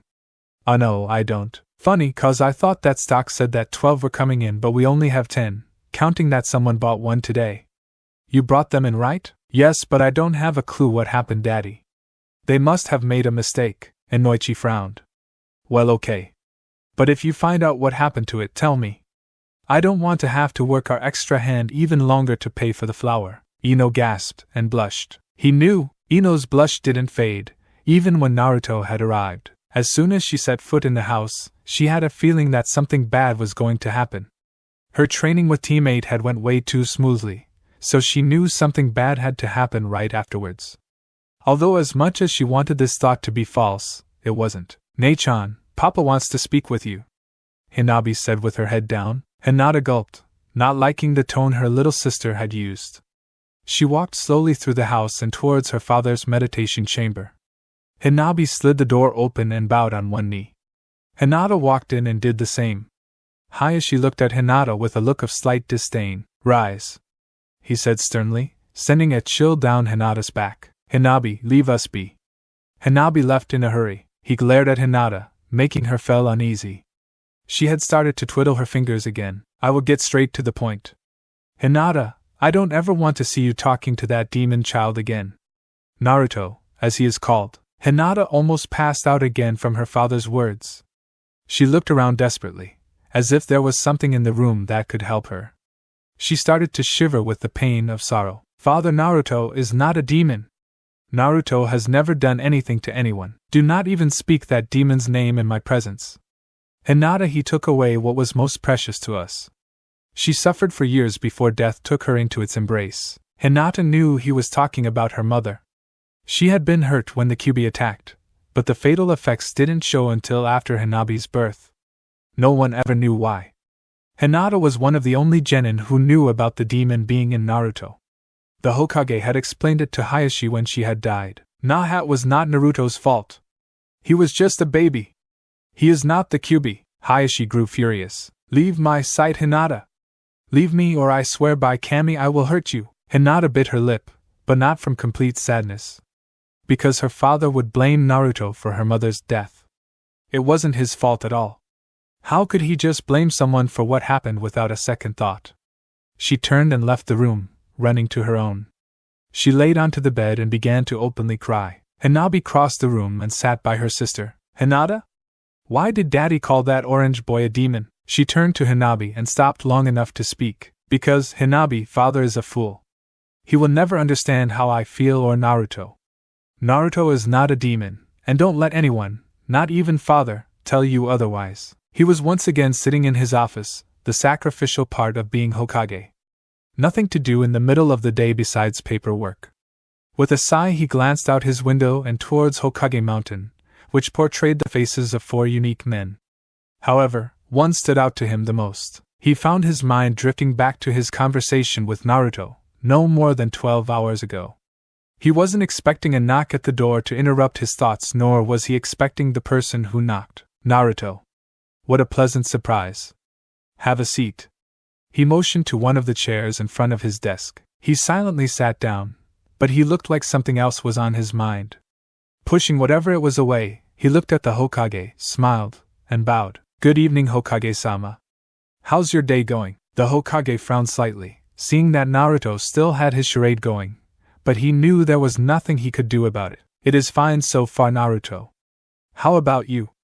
This was your first day on Team 7 under Kakashi, was it not?" "Hi. Kakashi-sensei is strict, but I can tell he only wants the best for us. He seems to not really like us though." The Hokage looked down. Kakashi had his reasons for how he felt, though they probably weren't the best reasons. "Actually, that's the whole reason I wanted to talk to you, Hokage-sama. I wanted to ask a favor." "Sure, Naruto, what is it?" "I want you to reinstate Sakura onto our team, Lord Hokage. I don't think she should pay for what her mother did. I know it hasn't even been a day, but this isn't her fault. She didn't tell Ishii to burn my house, that was her own poor judgment." The third smirked. "Naruto, that is very kind of you. Are you sure you want her back on your team so soon?" "Hi. I kind of exploded on her yesterday for not telling me about it as soon as she found out, besides going to Sasuke team. But now I realize that she was probably confused about the whole thing." The Hokage pulled a paper out of his drawer and stamped it. Then he asked Naruto to sign the bottom. "Naruto, you did not have to do this, I know. I just felt like I had to for some reason." After he signed, the Hokage explained what it was. "Naruto, these documents are for temporary reinstatement of Sakura.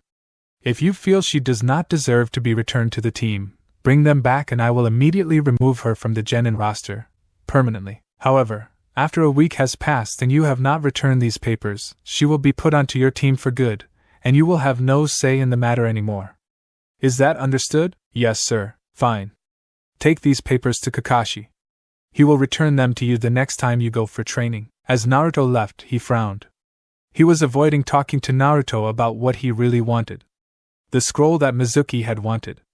However, the scroll held a secret that he didn't know how to reveal just yet, but from what Naruto had just done, maybe he wasn't too far from receiving the secret. It was genuine kindness, coming from the bottom of his heart. It was something that even Naruto himself didn't know he could show. Maybe it was his own better judgment. Whatever it was, it sure was different from what he was feeling. The pain he still felt from the memory that kept overriding his mind. He tried to shake away the thought and left the Hokage's office. "I've got a few more things to do before I can pick up Hiro. I should get to Ino's place." He smiled slightly when he had remembered that he was supposed to be working at the Yamanaka's.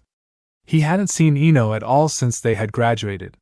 It didn't take long for him to arrive at the small flower shop, and when he entered, Kunoichi greeted him. "Naruto, we weren't expecting you so early." "Good to see you. You too, Kunoichi-san." "Hey Ino-chan," he said to the blonde Kunoichi who had her back turned. She slowly turned to face Naruto. Hey Naruto-kun." Her face was splashed with red. "What's wrong? You look just like how Hinata did yesterday. You're not gonna pass out, are you?" Ino sighed, and then smiled. "Of course not.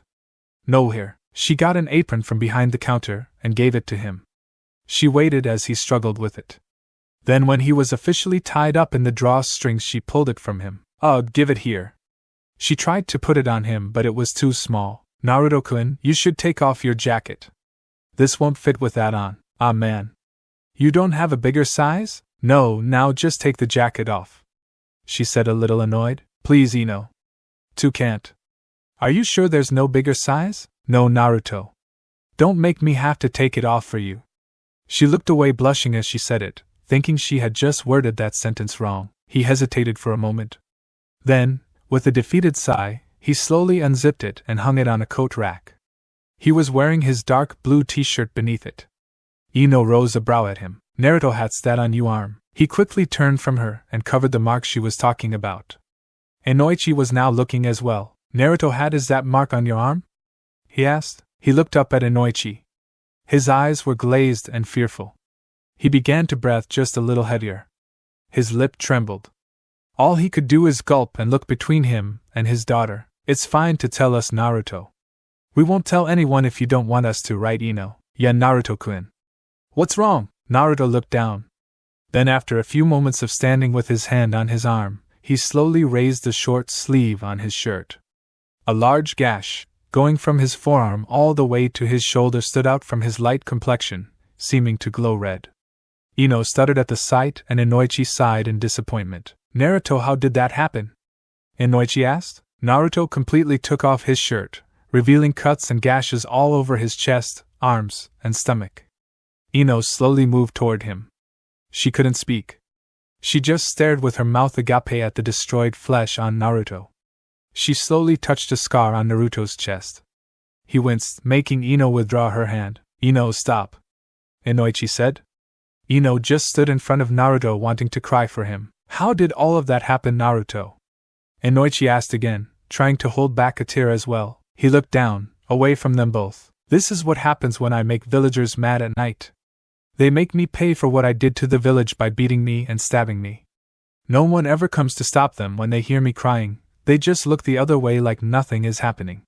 They cut me until I can't bleed, beat me until I can't move, and choke me until I can't cry. Then they leave me at the back of the hospital.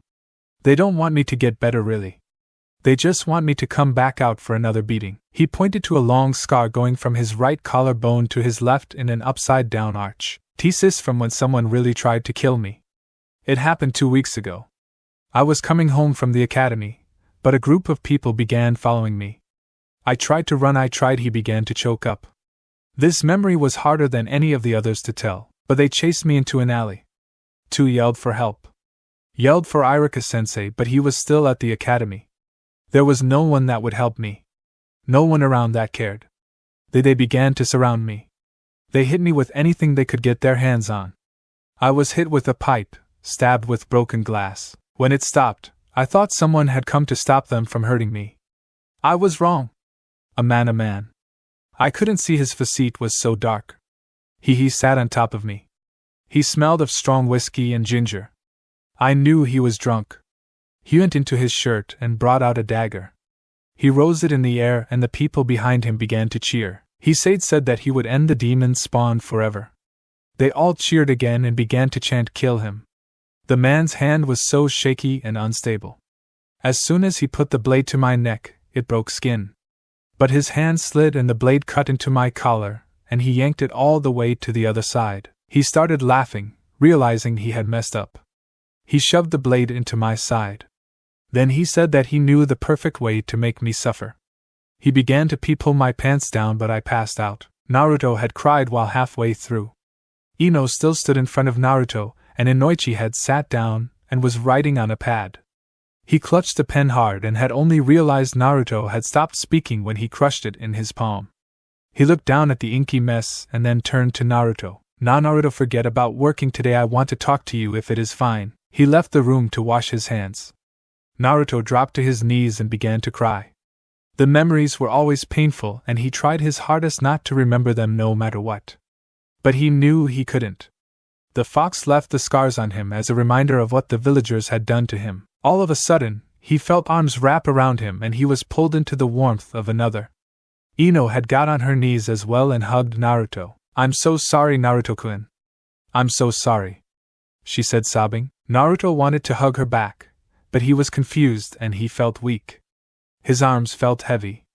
Kunoichi returned and saw his daughter hugging Naruto, and after a while, Naruto hugged her back. The scene jerked at his emotions even more. What the hell, hasn't the Hokage seen this? Has anyone seen this?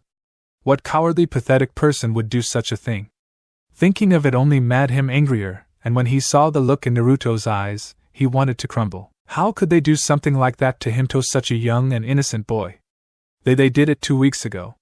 He couldn't finish his last thought. If only I could find the ones responsible for this. He looked at the two again, and was surprised to see them embraced even tighter than before.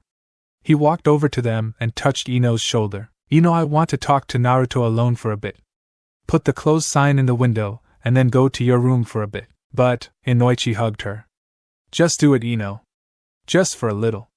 Naruto will still be here." She reluctantly nodded and then did as her father instructed. Once he was sure that Ino was in her room, he motioned for Naruto to sit at a table. "Naruto, from what I've just heard, there's something going on that you're not telling people, and I think this story starts before what you told us. Just from what you said, you seem to be going through a lot of emotional and psychological stress, and I can help you with it. I'm not just someone you can talk to, Naruto. My family specializes in mental therapy. I know it will be hard, but I want you to talk to me, Naruto, about anything regarding your past that you know. You don't have to tell me everything now. If you feel like it, we can schedule days for you to come in and we can talk. Naruto looked down at the table. He wiped his eyes, which seemed to be swelling, and nodded. To want to talk to you, Inoichi-san, but I don't know how. It hurts so much just thinking of it. Inoichi was seeing a whole new side of Naruto. He had never given a thought that he was going through this, and his conversation with Naruto from the previous day showed no signs of it either. How could I be such a fool? Why didn't see how much pain he was in earlier? Inoichi took one of Naruto's hands. Just say whatever you feel comfortable with, Naruto. I won't tell anyone about anything we discuss. I will try my hardest to help you deal with your problems in a better way. Hiding your emotions behind your false happiness is mentally dangerous, Naruto. A day may come where you can't take it anymore, and then you'll end up going crazy or mentally deteriorating. But I tried to end it, Inoichi-san. I really have. What are you talking about, Naruto? He watched as Naruto untied his wrist wraps. Inoichi couldn't believe his eyes. Long cuts ran all around his wrist, on both of them. He could still see veins that had been bled dry. Naruto tried. He nodded. I wanted it to be over. I wanted the pain to go away. At first I only did it to try and ease the rest of the pain I was feeling. But it didn't help at all. There was nothing else I could think of, and I knew if I could hit a vital vein then maybe I'd die in a matter of seconds, but he would never let me. Inoichi pulled Naruto forward, embracing him. He pulled him so fast that the table clattered onto its side. Naruto, there's always another way. That suicide is never your only choice. It should never arise as a choice at all, Naruto. I know the pain must have been overwhelming, but by Kami, that is not the right way to end it. Never, Naruto, and I mean never, do this to yourself again. I don't know what I'd do. Naruto was in shock by Inoichi's affection. It was the first time in his entire life that someone had cared for him like that. Like a father. And at that moment, that's all Naruto wanted Inoichi to be to him. Not a friend, not a therapist, but his father. It took a whole 10 minutes before he could recompose himself and release Naruto. Wiping one more stray tear from his eye, he sat the table back up and took his seat again. Naruto sat back down, his eyes now glowing with some far-off hope. Naruto, as of now, your debt is cleared. However, I want you to come in Tuesdays and Thursdays so we can talk. It can be about anything you want. I want you to trust me, Naruto, and I'll show you that there are more people in this village that care about you than you know. I'll make sure that you don't have to go through that again. And before Inoichi could finish, they heard hard pounding downstairs, and in an instant, Ino had flung herself onto Naruto, wrapping her arms gently around his neck from the back. Naruto-kun, I promise to help too. I promise not to tell anyone, and you won't have to hurt anymore. I'll be there for you so you can talk to me too if Daddy isn't around. Naruto's only response was putting his head against hers. I would like that, Ino-chan. Thank you. And thank you too, Inoichi-san. I will come in. And think I already trust you. As Ino removed herself from Naruto, he stood and put his clothing back on. He thanked Inoichi once more and headed towards the door. Hold on, Naruto, I'm coming with you. What? Did you forget already? I said I was going to make sure that nothing happened to you. That doesn't start next time we meet, it starts now. I'm coming too, Ino said, walking up to Naruto and grabbing his hand. Ino-chan. Naruto, if you want someone to care about you, then I'll care the most, okay? As of now, I want you to be mine. Naruto and Inoichi were shocked by what was just spoken. Ino, you don't mean? Yes, Daddy. Naruto, I want to love you. I'll show you that you have someone to care for you. I know I can probably never beat the crush you have on Sakura, but I want to at least try. But what about Sasuke? Naruto asked, more confused than ever. I never really liked him anyway, and he definitely doesn't like me. Besides, he doesn't deserve me. You're the person I want, Naruto. He hesitated. She turned to face him. Without thinking, she pulled him to her and ate him. Naruto went wide-eyed. Her lips were soft. It was the best feeling he had ever felt in his life. After that, the only thought on his mind was that it was over too soon. He looked into her face, but she stared at the floor, as pink as the flowers growing in the shop. He took the lead and ate her back. Just a small peck on the lips, because he was still confused about the first. Thank you? He said, turning to Inoichi for full approval. Inoichi just smiled and nodded. You know what this means now, Naruto? He said. What? You're a part of this family now. Anything you need, just ask. Naruto didn't know how, but in his short time in the Yamanaka residence, he had acquired not only friends, but a family. But deep down in him, he knew he would still and always be alone. 3 days later, Sunday morning, the days had gone by slowly. Nothing had happened whatsoever that was of any importance to Naruto. He thought it was weird. It was the most peace he'd had in a while. But what was even weirder was that he hadn't heard from Sasuke at all. After their first training session with Kakashi, Naruto hadn't even seen him around the village. However, ever since he had picked up Hiro from the vet, he didn't really leave Iruka's house anyway. Even Ino had come over twice to see him and play with Hiro. No one else in the village, including Iruka, knew of Naruto and Ino's relationship. They had taken the utmost care as to make sure it got out when the time was right. He was happy now, though.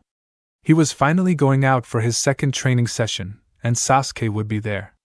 With the past boring days, he was almost sure nothing could go wrong. Iruka-sensei, I'm leaving. Walk Hiro for me, will ya? Oh, and he left a present for you in the kitchen. Naruto darted out the house after he said the last part. He waited until he heard Iruka yell at the top of his lungs.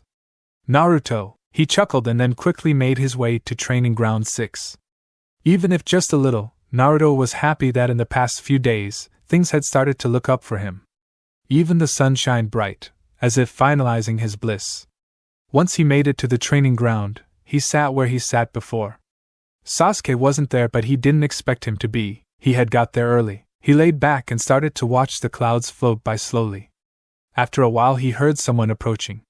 Leaning up, he saw Sasuke leap from a tree and land right in front of him. Hey Sasuke team, now you're late. Sasuke just glared at Naruto before sitting down next to him. I'm not late.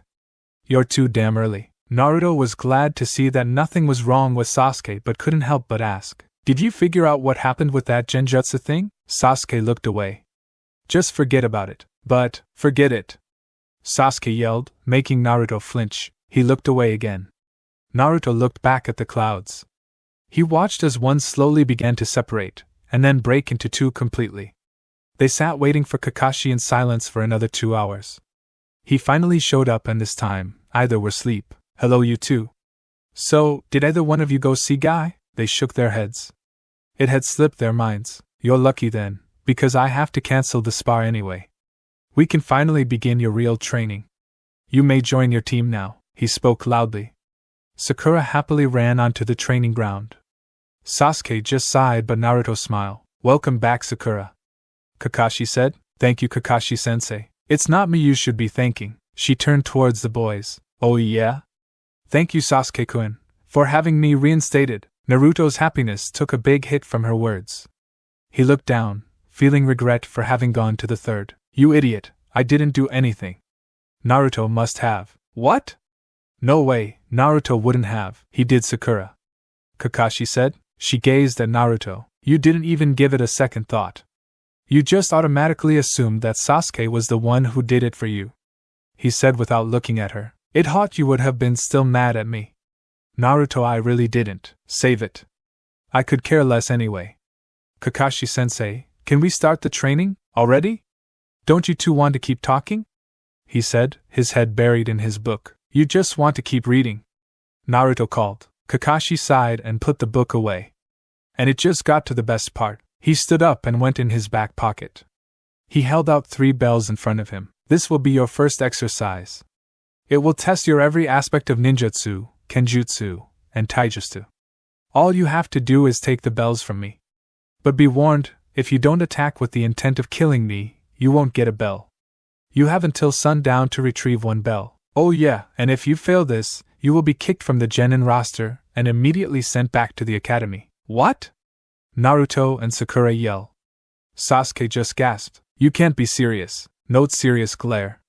He said, pointing to his one visible eye, which seemed to be just as lazy as the white-haired Nin himself. Now begin. They all hesitated, not really knowing what to do. Kakashi sighed. You all want to go back to the academy? All at once they rushed forward. Then Naruto sees Sasuke doing hand signs and put his fingers to his mouth. Katon, Gakkaku no Jutsu. What? When did he learn that so fast? Kakashi thought as he jumped out the way of the giant fireball. Just when he landed, he saw someone on his opposite side. "Got you, Kakashi-sensei," Sakura called. As soon as she touched him, she felt herself being pulled away. "Huh! Naruto, what are you doing?" "I had him," she called, punching him.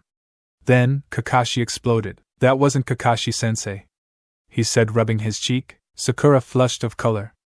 "That called V killed me." Sasuke landed next to them. He sighed and turned around, looking in every direction. "I don't see him anywhere, but I can still feel his chakra signature." "Naruto, how did you know that wasn't Kakashi-sensei?" "I saw Sasuke's jutsu and had waited for an opening. However, I saw Kakashi do a hand sign when he jumped away, so I thought it was a Kage Bunshin. I didn't know it would explode. It looks like he was serious about attacking with the intent of killing him." "Yeah, but if he created a clone, then where is the real him?" Sasuke said. Just then, 2 hands popped out of the ground and grabbed Naruto's ankles. "Ugh, what the?" He did a hand sign and expelled some chakra. The hands that held him exploded, making a big crater in the ground. From Kakashi's hiding spot, he glanced over his book at what had just happened. Smart. He used the same technique as me to create a Kage Bunshin right before mine exploded. I wonder if he can keep it up. Sakura and Sasuke look at the crater and Naruto pulls himself from the rubble. "Ah man, I didn't know I would end up underground." "Naruto, that was quick thinking. Now we have to find the real one." "I think I know how." Naruto put his hands together. This he began to focus all the chakra in his body into his eyes. The chakra began to spin inside his pupil, making it seem like his sapphire eyes were swirling. "What the hell is he doing?" Sasuke thought. Kakashi watched, feeling the concentration of chakra. Then he saw Naruto focusing chakra into his eyes. "What? That can't be, but how does he know that?" Did the third he felt his chakra leaving him and moved. "Deltagon," Naruto called as the chakra began to spin on its own finally. He cringed as everything became all chakra. However, as Naruto looked at Sasuke and Sakura, he saw not only their chakra points, but their spirits as well. "Sasuke," he whispered as he saw a black cloud inside the Uchiha. "What? Can you see him?" he asked. "Wait," he diverted his gaze from Sasuke and into the trees that surrounded the area. He saw Kakashi's soul and chakra points, both blue. Then the jutsu cut short, and he dropped to his knees, coughing up blood. "Naruto, are you okay?" Sakura asked. "Yeah, I'm fine. Kakashi-sensei is to the south, moving northwest." Sasuke nodded and flew into the trees. Sakura followed. Naruto took a moment to get his chakra back and to stop his coughing. He wondered if he should use the Deltagon so freely, seeing as it was making him bleed on the insides. It also left him open to attacks after he used it. He looked around trying to see if anyone was coming, then he felt a jab in his bottom. For a second all he could do was look at Kakashi, who held a kunai in his butt. Kakashi rose it, launching Naruto into the air while holding his backside. 1,000 years of pain, Kakashi said when Naruto began to scream and cuss. "Phoenix Flower Jutsu," Sasuke's voice called from behind Kakashi. Kakashi turned and did hand signs so fast that they scared Sasuke. "Phoenix Flower Jutsu," he called back. The small fireballs crashed into each other, but Kakashi's were stronger and slammed into Sasuke. "Kage Bunshin no Jutsu." Kakashi didn't have time to retaliate as 20 Naruto's dog piled him. "Yeah! Igaha!" All the clones burst into smoke as Kakashi stood, holding a demon windmill shuriken. Naruto was on the ground right next to Kakashi. "Almost had me, Naruto, but that attempt could have been better." "I think it is better," he said as he made one more hand sign and exploded, sending Kakashi into the small lake. He stood up to see Naruto, Sakura, and Sasuke standing on the edge of the water. "Well, that was clever. I wasn't expecting something like that from you. Actually, me and Sasuke thought it out before he went into the forest after you. The Phoenix Flower was just a distraction, just like this conversation." A Kakashi that stood behind the three said with a book in one hand and a kunai in the other. The Kakashi that was in the water turned into smoke. "Sure, mate," Naruto said as he felt the kunai against his neck. "Plan B," Sasuke said as he and Sakura ran in 2 different directions. Naruto dropped something, making Kakashi look down. When he did, Naruto darted away as fast as he could. He had dropped an exploding tag. Then a kunai hit it in the center, and exploded right in front of Kakashi. He had saw Sakura throw the kunai, and had time to move out the way. "Theory much better at this than I expected. I wonder if I'm pushing them too seriously." Sakura sat in a tree wondering what was going on. Everything had gotten quiet. Plan B was to split up, but now she wasn't so sure it was a good idea. She dropped from the tree she was in and began to quickly make her way through the forest. Then she heard a rustle in the bushes. She drew her kunai ready to attack at any moment. She gasped when she saw Sasuke come from behind a tree. He was bleeding bad and had several kunai and shuriken sticking out of his back. Sakura-chan, she gulped. After a moment of taking in the sight with an expressionless face, she dropped to her knees. Then she screamed, Sasuke kunnn. Before passing out, the Sasuke disappeared. Kakashi turned and left, after finishing with the genjutsu he had put on Sakura. Well, that was easy. 1 down, 2 to go. However, right when he turned around, Sakura was there and grabbed a bell. What the? He looked down at the passed-out Sakura, when the one that snatched a bell stuck out her tongue. The one on the ground turned into Naruto, and he stood up and darted away, after Sakura. Those little sneaks, that was brilliant. Naruto and Sakura jumped through bushes and landed in front of Sasuke. Your plan worked, Sasuke. Naruto exclaimed, seeing the smirk on his comrade's face. Of course it did. Look who you're dealing with, he replied. We couldn't have done it without your transformation, Naruto, Sakura said. Yeah, you've got some hell of a lot of chakra, I agree, Kakashi said above them. Damn it. Let's go, Sasuke calls. They all run in different directions again, not this time. Kakashi threw 3 kunais in the directions of the 3. Each had an exploding tag attached to it. They hit trees in front of their respective person and exploded, blocking their paths. Sakura got scared, but instead of stopping she launched a punch right into the fallen tree, destroying it. That's some ing punch, Kakashi said and looked towards Sasuke. However, he had already burned the tree in his way and was continuing on. Naruto created a shadow clone and propelled himself above one. Without warning, all 3 directions exploded. Kakashi went wide-eyed. What? Are we being attacked? He darted toward where Sasuke was to see him laying in a bloody mess. He rushed over to him. Oh no! Sasuke! What happened? He called and looked around the area. He could feel several chakra signatures surrounding him. Then Sasuke grabbed a bell. Better luck next time, Kakashi-sensei, he taunted as he jumped away. What? The chakra signatures vanished into one as he finally realized it was Naruto and Kage Bunshin's. Alright, I'm starting to think these kids are friggin' geniuses. As he turned around, he saw Sakura throw shuriken at him. He deflected them with a kunai.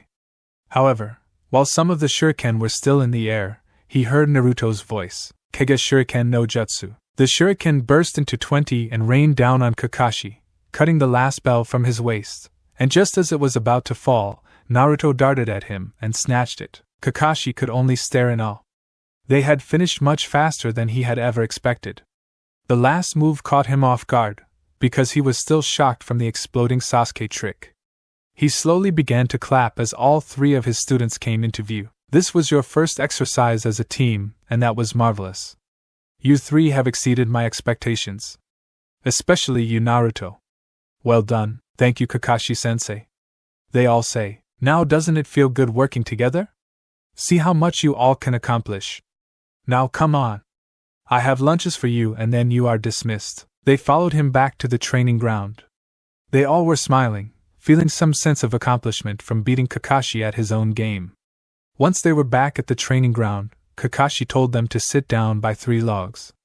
Naruto sat by the middle one, Sasuke to his left, Sakura on his right. However, as soon as he sat down, ropes wrapped around his body and tied him to the log. Hey!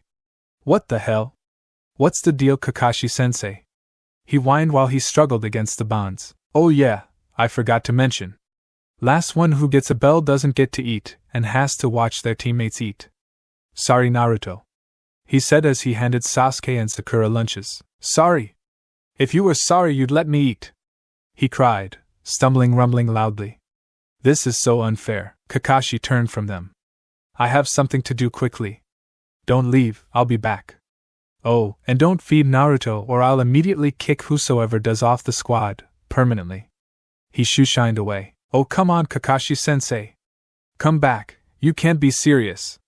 Can I at least have some ramen? He dropped his head, realizing it was futile to call anymore. Here, Sasuke said, holding out his chicken to Naruto. Sasuke-kun? What are you doing? You'll be kicked off the team if you help him, so? He won't find out if you don't tell him. Besides, Naruto's hungry, so why not? But she looked down at her own food. Are you sure, Sasuke? Naruto asked. Go ahead. I'm not hungry anyway, thanks. He called and sucked the lunch from Sasuke's hands in one gulp. Here, you can have mine too, Sakura said. Thanks, Sakura. He did the same thing. Then he belched. You know, the funny thing about this is that I was planning on going to Ichiraku's afterwards anyway. He chuckled. Naruto, you baka! Sakura scolded him. After leaving the 3 Jenin on the training ground, Kakashi made his way to Hokage Tower hastily. Once there, he disregarded the front door and went straight to the window to his office. Kakashi. Aren't you supposed to be with your team right now? He asked, sitting in his chair, apparently just awaking from a nap since all his papers were scattered over his desk. Yes, sir, and I wanted to ask something. What is it? It's about Naruto, sir. The third looked down sternly, and then sighed. Continue. Kakashi stood from the windowsill and walked over to a wall. While we were training today, Naruto used a technique. Which technique? The Deltagon. What? The third had stood up. So I take it you didn't know. No, Kakashi, I did not. However, this shouldn't surprise me. Lord Hokage, what's going on? The reason I wanted to ask about that technique is because I'm 100% sure it's a Kiki Genkei, a bloodline limit. The only other person that I've seen use that technique is the 4th Hokage, Naruto's father. Now it was Kakashi's turn to be shocked. He almost lost his balance and fell onto the floor. Lord Hokage, you mean to tell me that Naruto is the legendary Yandame's son? But how? Why would you keep this from us? Because, Kakashi, it was a promise.